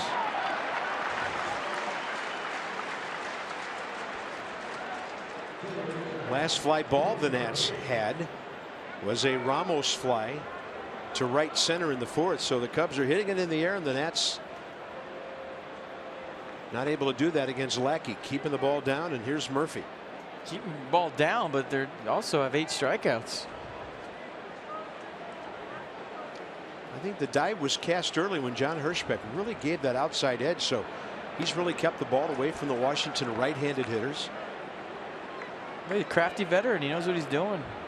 Yeah, 15 strikeouts combined in the game. Lackey and Scherzer. That's not a surprise, but that's going to be 3 for 3 for Murphy. He's unbelievable. That's his 3rd 3-hit game of the season, and they've all been this week. Batting an even 400 now. Daniel hits Murphy. I don't think we need to just call him Hits. Forget the whole name now. It's just Hits. Too hot to handle for Anthony Rizzo. So 1 hit in the bag, 1 hit in the glove. Stay hot. He's half the Nationals offense, and here's Worth. Load him up. See what happens. See where Ross sits on Worth. Out, out, out. And that one didn't get all the way out there, but still a swing and miss. Inside the numbers with Murphy. Against starting pitchers, over 460. Is that good? Brought to you by Jeep. That's the Grand Cherokee of stats right there.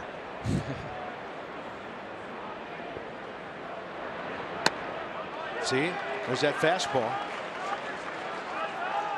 Ross will sit out there until the Nats do something about it. Worth swinging in the 2nd, caught looking in the 4th.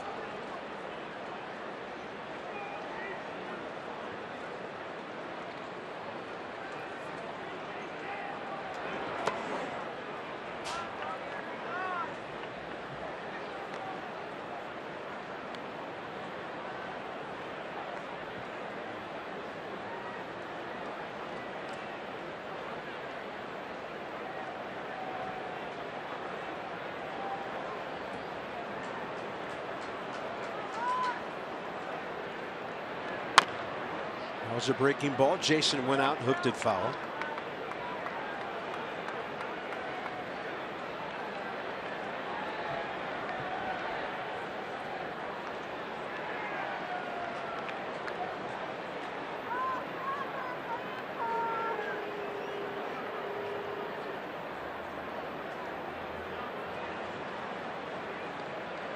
Lackey, 4 pitches from 100.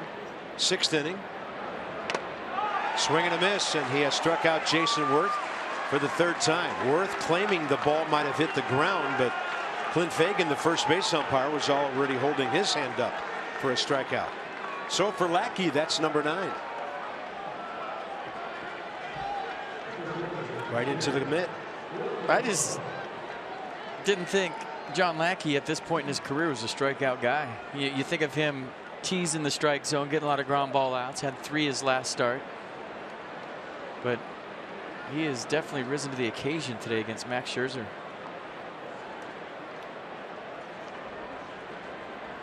Wilson Ramos, an infield hit in 2 trips, and he pops this one up. Short center. Baez, the shortstop, has made the call, and the Nationals go quickly. Another Murphy hit. What's new there? 7-2 Cubs.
Time for a Cox game summary brought to you by Cox's new Contour. Get right to the good stuff. 7-2 Cubs.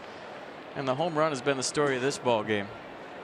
There's been some balls in the bleachers, some taters, wind blowing out, fly balls carrying.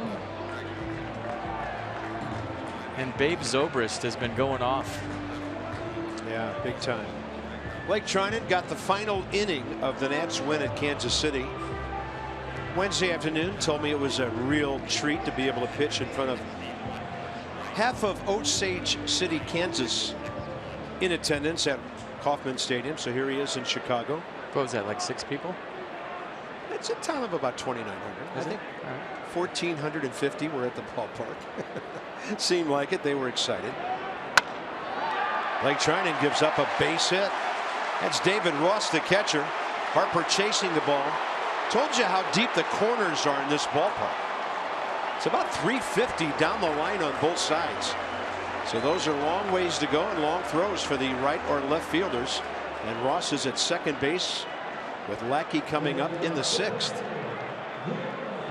A nice inside out swing by David Ross. That was a sinker on the inner half of the plate that he hit down the right field line. Second double of the year. These guys just keep coming at you, don't they? They do. I mean, number 8 guy, backup catcher, he's sitting around 260.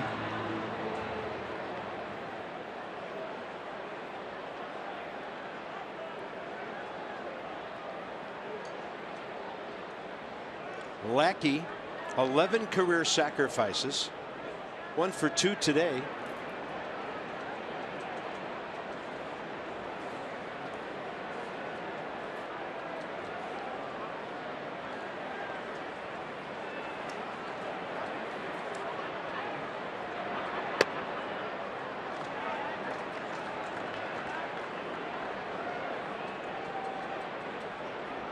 That's the right play if you're wondering at home. Up by 5 runs, small ballpark.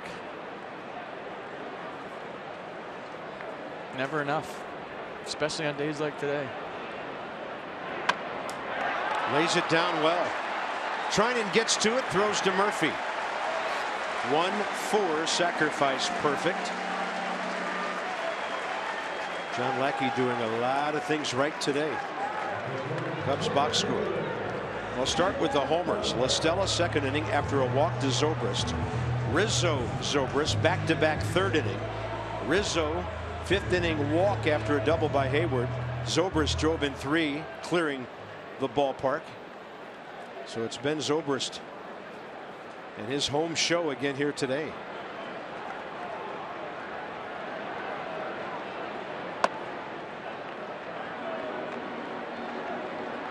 Dexter Fowler in this series 0 for 5.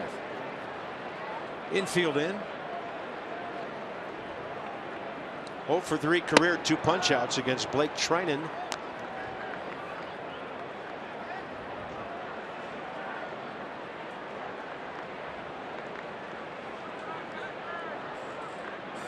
Not a fast runner at third. Harper, the deepest of the outfielders. Fowler, base hit, doesn't matter. 8-2 Chicago. Dexter Fowler's 16th RBI.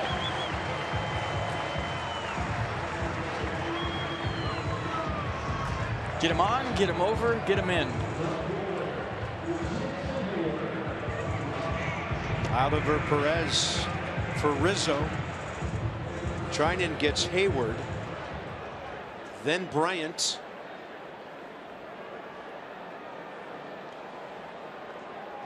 Jason Hayward 0 for 3 career against Blake.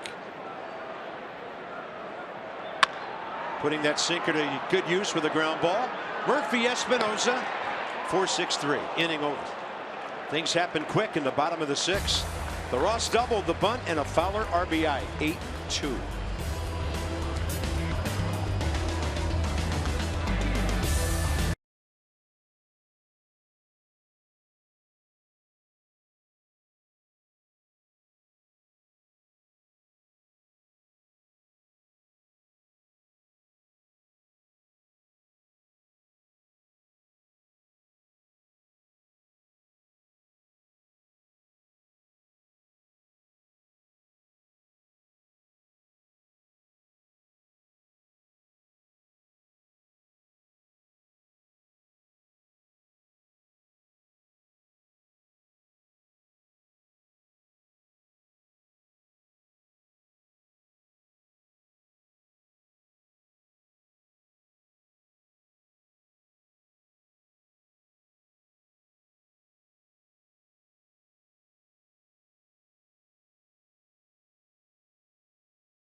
This copyrighted telecast is presented by authority of the Washington Nationals and may not be reproduced or retransmitted in any form.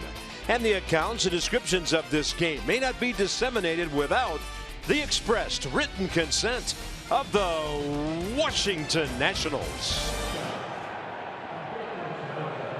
Wrigley Field, resplendent on a beautiful early May Friday afternoon.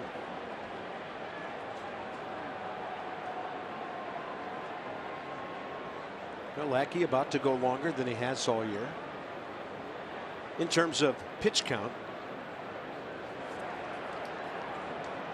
Danny Espinosa, Stephen Drew on deck for Blake Trinan. At 99 pitches his last start, 66 strikes and 8 innings against the Braves when he had a no-hitter going for a while.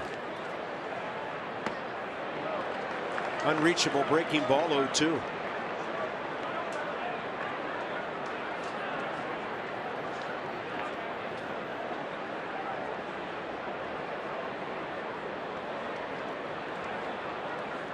Danny in the series kind of odd, 0 for 2, hit by 3 pitches.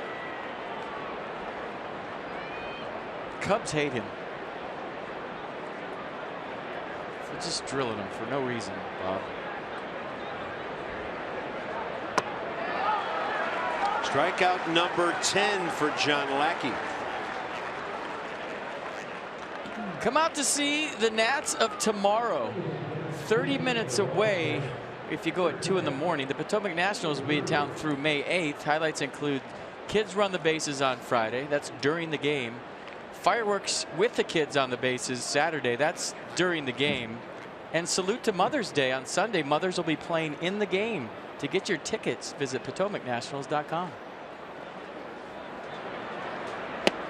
Curveball for a strike. Lackey throwing everything right now. So that's Clayton Richard, Travis Wood. Oh, pardon me, it's Trevor Cahill now.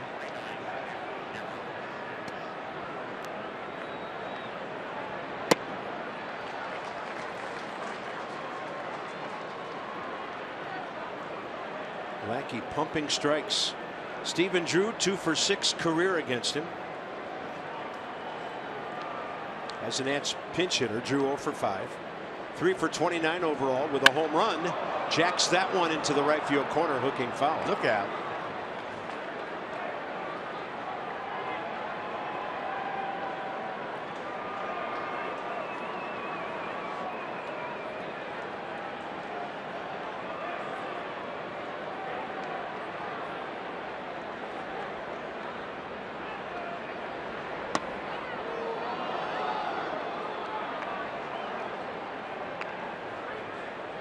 Now the Cubs, unless somebody does something about it, have a chance to make a shambles of the race in the Central.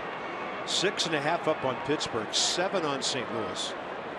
The team's pursuing them, and they play each other this weekend starting tonight.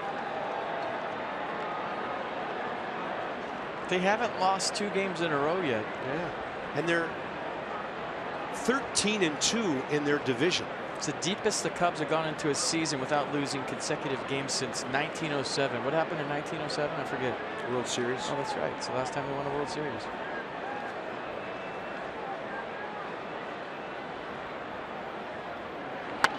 Still early, though. A long way to go. Sure. Still early in the series, really, even if the Nats can't come back today. And the way baseball goes, they'll probably beat the next 2 guys.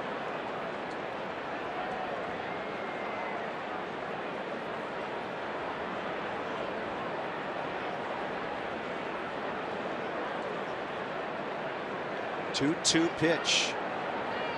Drew, did he go? He did. Strikeout number 11. Lackey picked up as a free agent from St. Louis and trying to go 4-1 with this one today. Top of the order, Ben Revere. I'll tell you what. Like John Hirschbeck and the crew maybe wanting to get out of here because it didn't look like he went to me. Now, it wasn't really even close, even from the side swing, and usually the replay shows that everybody goes.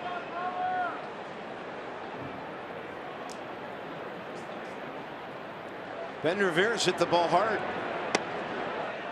2 out of 3 times. Struck out in the first, liner to center in the second, and then robbed of a double by Rizzo with a backhand stop. 5th inning.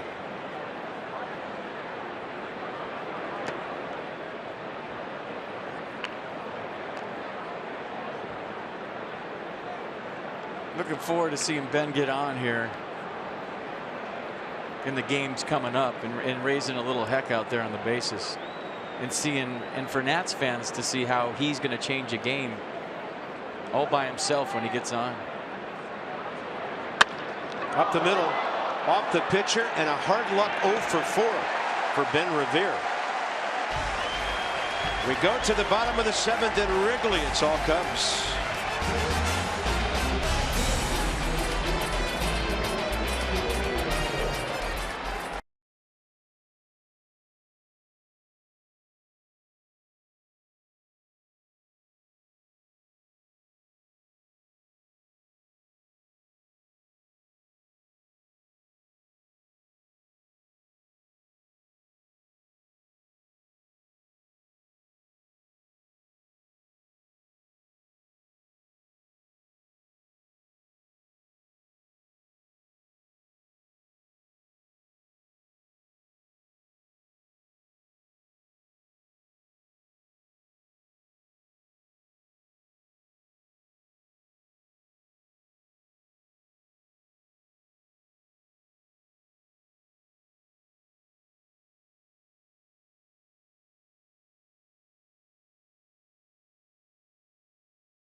Argue with an umpire. Daniel Murphy, very polite, very articulate, always kind of, yeah, is that as far as we're going down? I didn't think that was strike. Okay, yeah, I'm going to get in there. Here we go, deep breath. Ryan Zimmerman, we saw this, ball, ball, ball, ball. So back to the umpire, he didn't hear it. And then Jason Worth is a guy that always kind of looks down at the dirt, fixes it with his cleat. Body language tells the story a lot with him, like, seriously, you're going to call that a strike? So different ways to get your point across with the umpire. In an 8-2 game, we don't have a whole lot else to talk about. So still ain't over yet, though. Bottom of the 7th coming up. Oliver Perez for the Nationals. 11th game, solid ERA.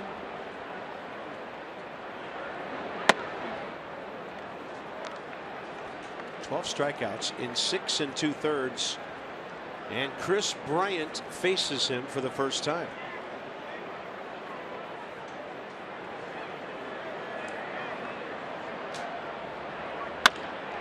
Up the middle, but that's where Murphy's playing. Momentarily bobbling it and then recovering to make the play. Chris Bryant can run. That little double clutch, he almost beat it out. Nice play by Daniel Murphy, shortstop. Look where he's playing. Hits off the mound, little tricky hop there, stays with a nice strong throw. Gets Chris Bryant. Yeah, that may be it for his 11-game hitting streak. Anthony Rizzo next. 1 for 4 with a home run against Oliver Perez. And getting back to that body language and how you communicate with the umpire thing, you get a reputation as a player. And Daniel Murphy's probably is, hey, he's a real nice guy. He's not going to show you up. He just wants to gather information. He's an information gatherer. The way he talks to umpires is okay. He's not arguing per se. He's just wanting to know the strike zone for his own benefit. Hey, is that as low as you're going to go? Is that as far out as you're going to go? Okay. Ryan Zimmerman is a guy that really doesn't communicate with umpires very often or show body language. So when you see him, his reputation is, okay, if he's arguing, I must have missed that because he never argues. Jason Worth, on the other hand, is a guy that looks straight down at the dirt and gets his point across in a different way. And you can get away with a lot more that way and really make your point. Did you see the double toe tap right there for Perez? Haven't seen that wind up yet.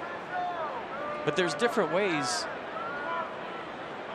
I guess, to get your point across to umpires is what I'm saying. And even Bryce, we haven't shown Bryce at a young age would just snap and lose it and get thrown out of a game. And now his body language is the most improved maybe of any player I've ever seen, from a 19-year-old to a 23-year-old now. They call a strike, they thinks is a ball. He's very stoic. He's not throwing his helmet. He's not arguing with umpires anymore. And consequently, his strike zone is much better. He's not getting rung up as much as he used to, and the borderline calls are going his way. Good stuff. Difference in ball players, their personalities, their mentalities. Oliver Perez walking Anthony Rizzo, 1 on 1 out, 7th inning. Ben Zobrist is next.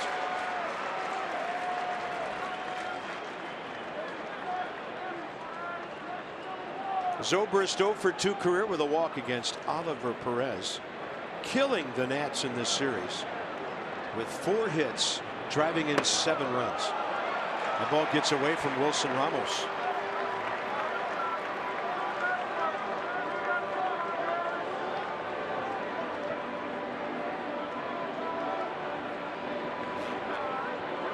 Wild pitch will send him to second.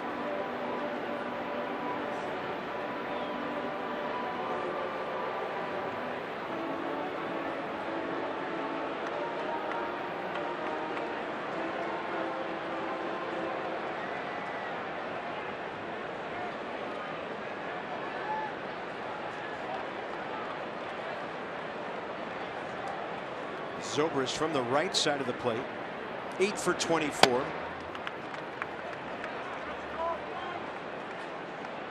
Babe Zobrist. He can play different positions. He's a switch hitter. He can call his shots. Pick a spot in the lineup, plug him in. Didn't that happen here? Legend has it.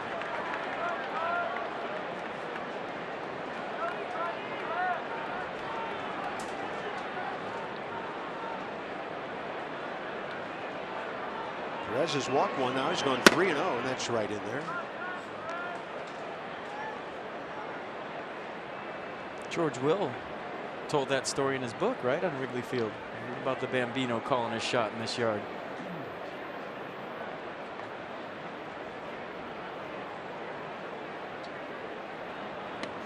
That's 2 walks, and that's a pitch that allows Rizzo to walk over to third base. So things are pretty loose out there right now between the battery. Yeah, this is uncharacteristic of Oli Perez, and Mike Mack's going to come out and try to tighten him up. I mean, he's been filling up the strike zone as a National today. Just a hair wild. I thought one of the funniest parts of George's book was when he talked about Cubs attendance over the years having little to do with won-loss records, but more to do with the price of beer here at the ballpark. Oh man, I always. In fact, he took us back into the ancient eons of humanity and the importance of things brewed and how it translated into attendance in the bad years here at Wrigley Field. Tied to beer prices. Yeah, I always tell my friends it's a big frat party with a baseball game going on in the middle.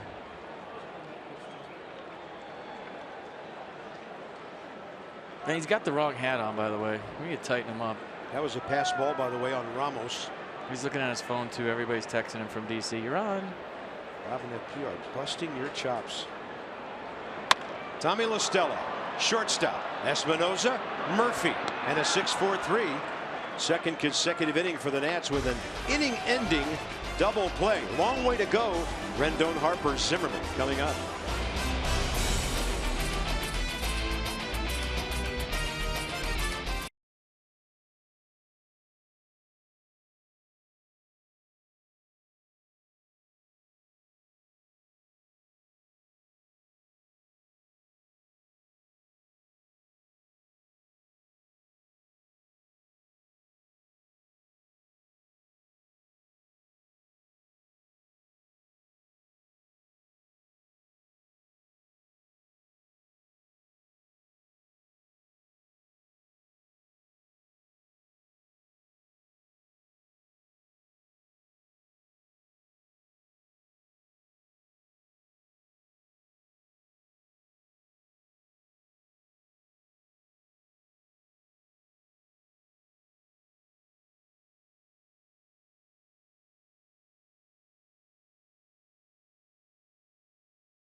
Tomorrow, the Nats and the Cubs get together again.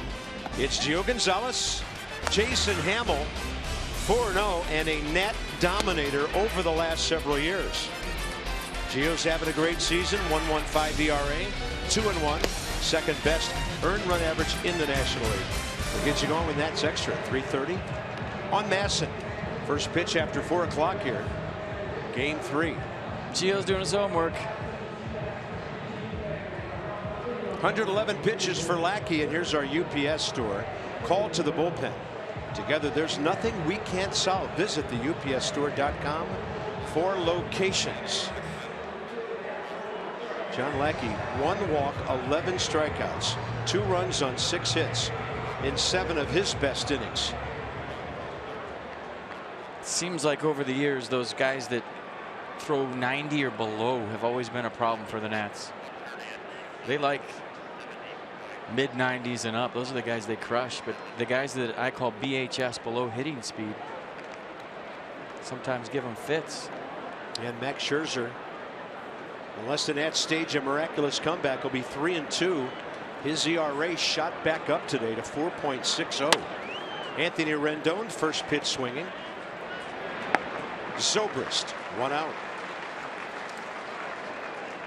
Come out to the ballpark on Play Ball Weekend, May 14th and 15th. The Nats celebrate all forms of youth baseball and softball. For more information on Play Ball Weekend activities and to get your tickets, visit nationals.com/tickets. Bryce Harper against Clayton Richard, who pitched the 7th inning here yesterday. Bryce first matchup with the lefty. Modified shift on because of the lefty-lefty matchup. He never faced him in San Diego, huh? Clayton Richard was a starter. Matchups, no matchups between Bryce and Richard. Starter for the Padres. Must have been when Bryce was hurt.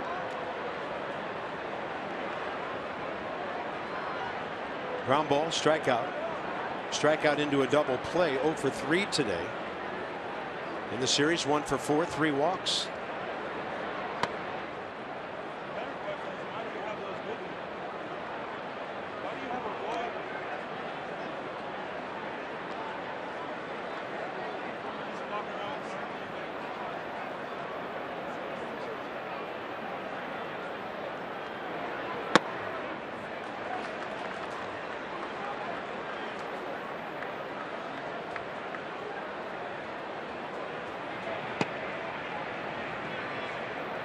Sean Kelly, Yusmeiro Petit for the bottom of the 8th. Bryce Harper takes another walk.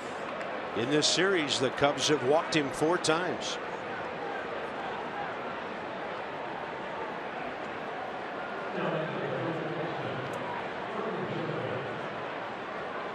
That'll bring in Ryan Zimmerman, who's 3 for 8 career against Richard with a home run, 2 walks.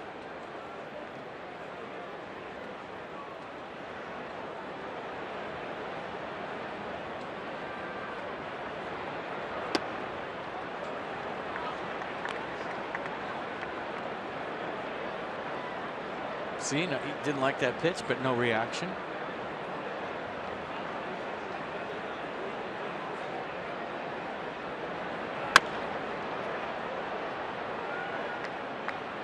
I just used to thank umpires for working when I hit. Thanks for sticking around. I appreciate you being here for me. I'm glad if I was an umpire, I would see right through that. I'm glad you didn't take this at bat off. I'm like, I'm punching this guy out right now. I appreciate your service, sir. Thank you for your service to the game. I'm not worthy of your time, but thanks for doing such an amazing job for our country. And then I get in the box. Yeah, I'd listen to that once and then. All right, get in there. Yeah, that's what he said last night, Bob, and it didn't work for him either. Sure he did. Hard breaking ball down and in. Ryan Zimmerman 0 for 8 against Cub pitching in this series. Let's talk K's with DK. Dan? Bob, one thing that I've kind of learned about Dusty Baker is if he has one major offensive bugaboo, it's strikeouts. Dusty's saying there's nothing good that can come out of a K. You hit a hard ground ball, you know, they might boot it. You can move a runner up. Fly ball, same thing. He has a major problem with strikeouts. 18 for the Nats this series, 12 of them today. Yeah, 11 by John Lackey.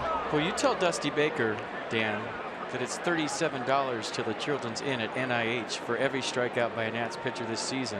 He likes those. Something good can come out of it.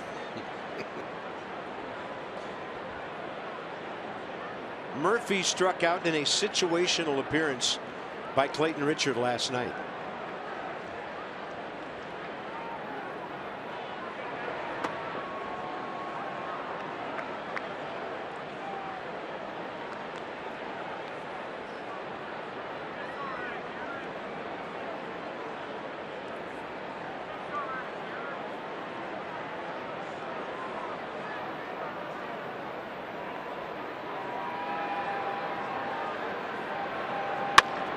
Murphy trying to beat the shift.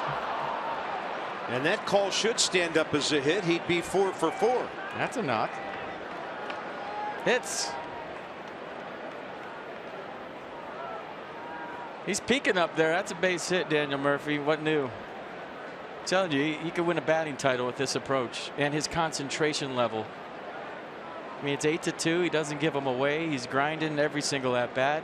He has a game plan that he sticks to every single at bat. It's one thing to have a game plan, but a lot of guys in the middle of the at bat abandon it. Daniel Murphy doesn't. 4 for 4. There it is. 406 the batting average for Daniel Murphy. Joe Madden 6-run lead, playing this one pretty close to the vest. He wants a right-hander for Jason Worth. 2 on 2 out, top of the 8th. The Cubs 8, Nationals 2.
Washington needing a big 2-out hit here in the 8th inning. Justin Grimm into the ball game, came in the 7th inning last night. Took care of Jason Worth and Wilson Ramos with ground balls. He'll face Worth here as he makes his 11th appearance for the Cubs and has that 2 ERA. Yeah, 2 pitches, fastball, curveball. Fastball 95, curveball 83, and he faced Jason Worth last night, correct? Yes, he did. First time Jason had faced him. 27-year-old right-hander from Bristol, Tennessee. Went to the University of Georgia.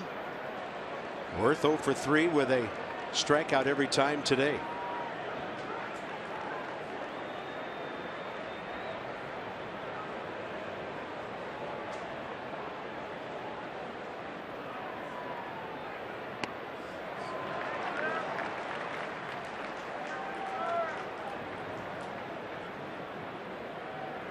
With 1 out, Bryce Harper walked. 4th time in this series. With 2 outs, Daniel Murphy slammed one off the glove of Javier Baez, and he's 4 for 4. Putting a hitting clinic on.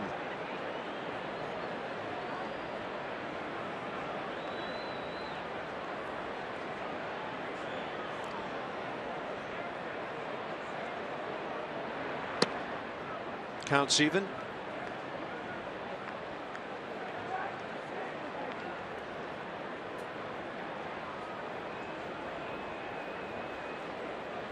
Twelve strikeouts in 9 innings for Justin Grimm.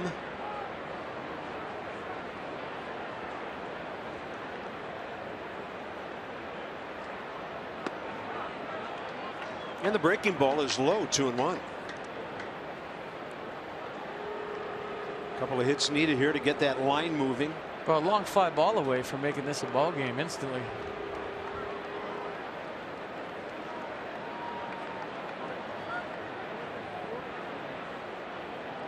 Ross sets up outside.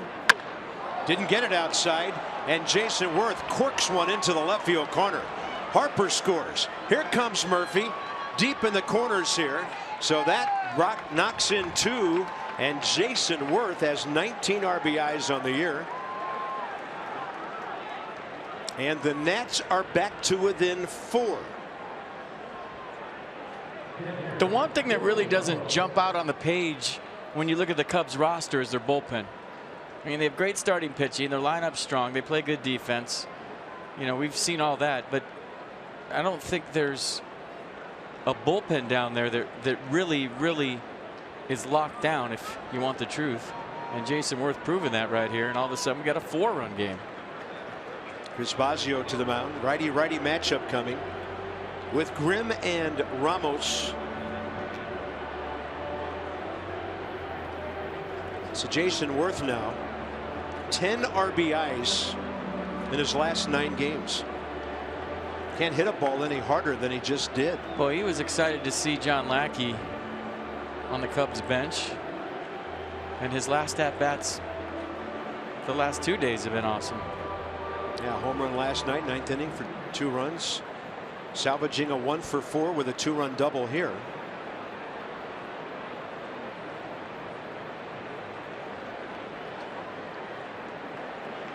Wilson Ramos could make it a 3-run game or better. He had a ground ball to short against Grimm last night. Those runs, both of those charged to Clayton Richard. And Ramos goes deep. See you later. Almost to the top of the bleachers. Just like that, it's 8-6. Hold on.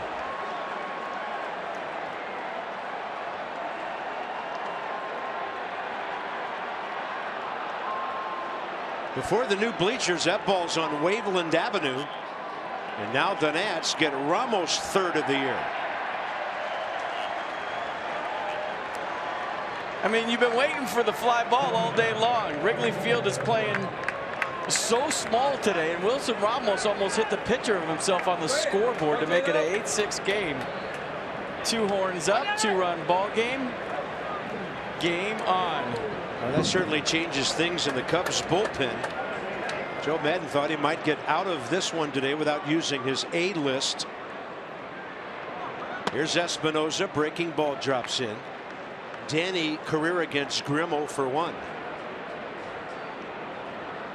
2 strikeouts, hit by a pitch in between.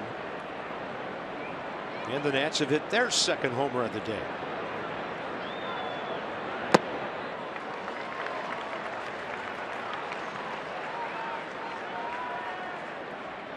He got all of that one. That ball was destroyed. The top row of the new left center field bleachers that have been extended up. I mean, that would have hit a house at the old Wrigley Park. Clint Robinson Wrigley for the Field. pitcher next if it gets that far. And it won't. Danny Espinosa strikes out on 3 pitches. The Nats with a 4-run 8th. Harper a walk. Murphy another hit. Worth's double. Ramos rocks the house. Listen to that sound by the Worth double. That was loud. This one's louder. Woo.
The Nats making this one close, 8-6. Nats with 3 outs left to try to score a few more runs. Didn't I already do this last inning? That's time for Toyota Case for Kids. The Washington area Toyota dealers want to help children and their families by making a donation of $37 to the Children's Inn at NIH for every strikeout by a Nats pitcher this season. You referred to it, but I didn't get Toyota in there. The traffic department did not log it as an official drop-in.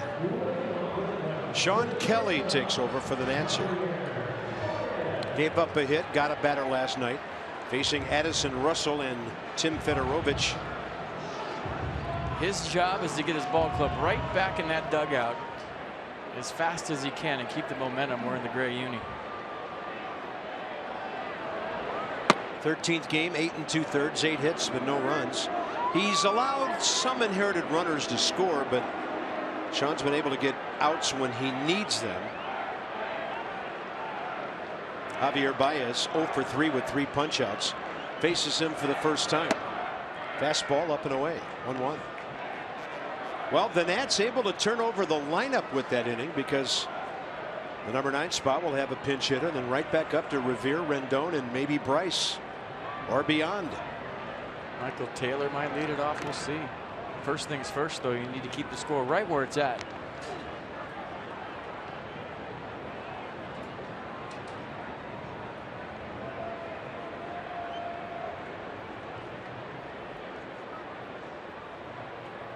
Hector Rondon, their closer, warming up, so Clint Robinson would probably be the number 1 candidate. We'll see how Dusty plays it. That's a slider. Low and away, 2-2.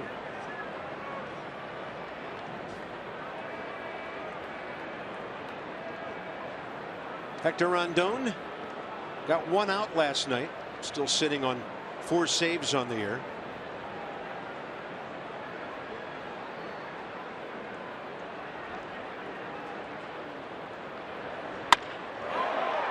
Right at Daniel Murphy, and Baez is standing at home plate in disbelief as where the second baseman was.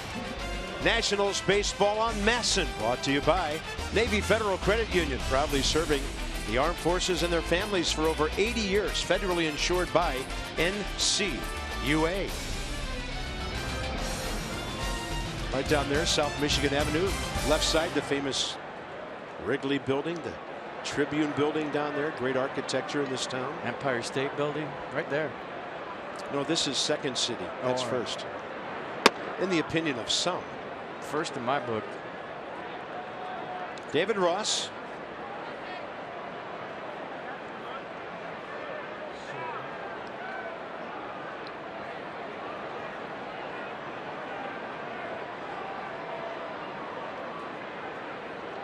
David Ross facing Sean Kelly for the first time, and he skies one out to center. Backpedaling Murphy, 2 outs. Jorge Soler will be next. 4 o'clock here in Chicago.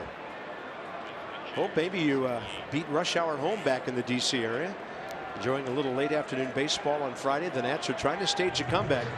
They have scored 4 unanswered runs to make this an 8-6 game. Big blows by Worth and Ramos. And here's Soler. 1 for 2 career against Sean Kelly. Jorge Soler for the Cubs a disappointing 185.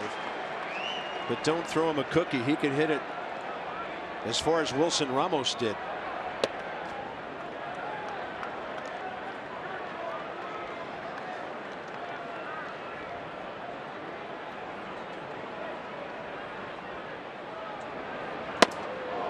Big swing.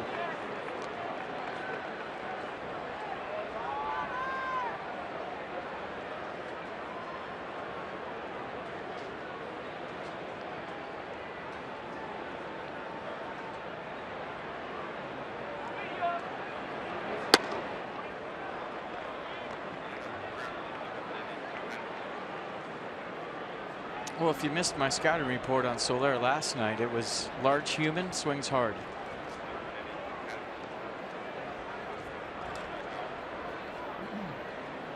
Two-one pitch. That's a good sinking action pitch by Sean Kelly. 85, diving down and in, strike 2.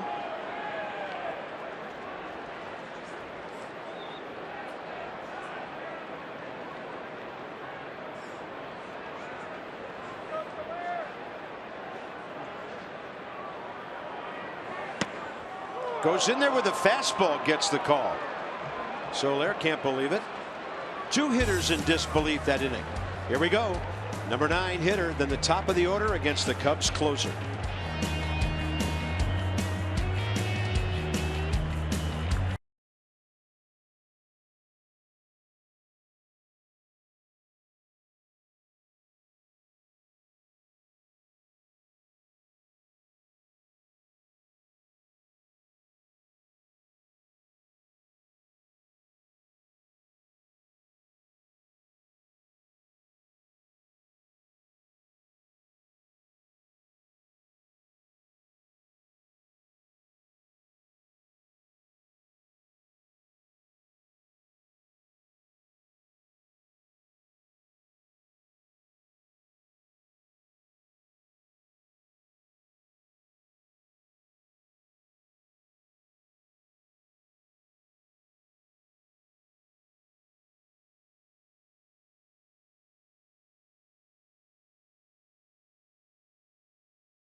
Well, if you're just getting home from work and you missed the 8th inning, Jason Worth grinding up there. He doubled home a few, and then Wilson Ramos.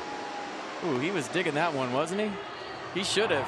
That's one you watch, folks. That was almost out of the new and improved Wrigley Field. So that's where we're at, 8-6, 3 outs left.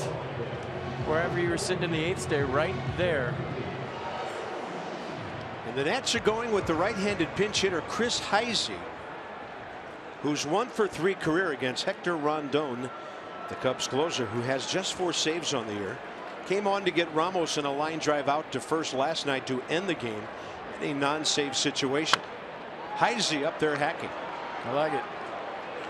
As a pinch hitter, Heisey 2 for 5, couple of home runs. Rondon 11th start, tough to hit. Really a lot of ground balls. Excuse me, Carb. Really a 2-pitch guy. Fastball, slider. Fastball 96, slider 85. Fastball. It's been a strike all day out there.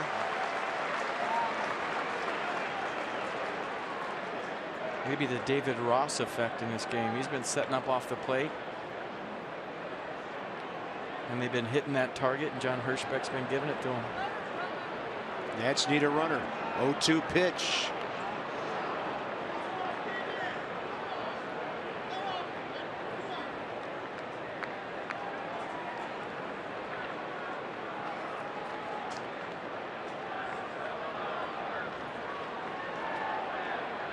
John Hirschbeck out there giving David Ross a second.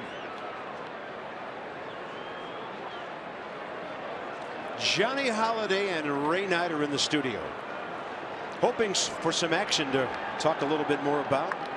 The Nats Extra Postgame Show presented by WB Mason, and this one is over. Good take by Heisey. The count's even 2-2.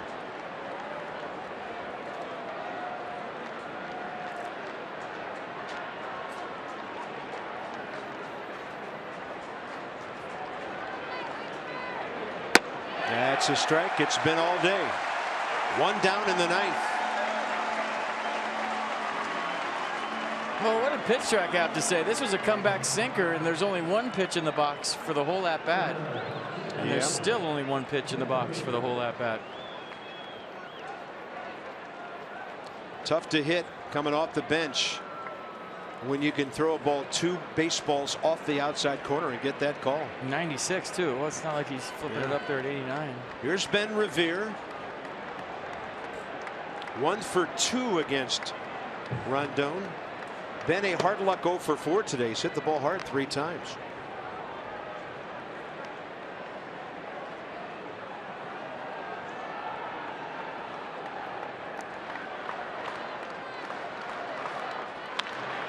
Bouncing ball right side. Zobrist.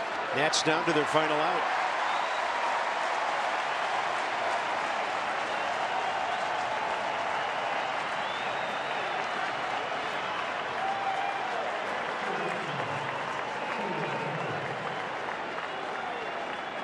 Gio Gonzalez, Jason Hamill tomorrow.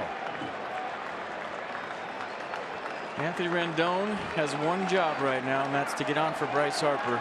Leadoff hitter mode, whatever he can do to get on first base and to get Bryce to the plate as a tying run. Rendon with a walk, 0 for 3 career against Rondon, who pours in the fastball.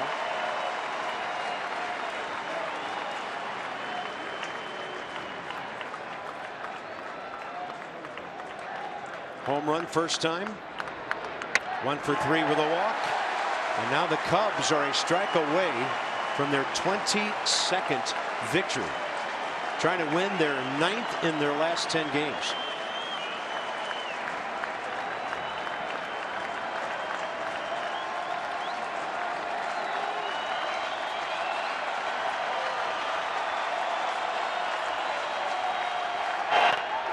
Ball gets away. That's what a closer is supposed to do. Very little contact in the 9th inning, and he mows down the Nats.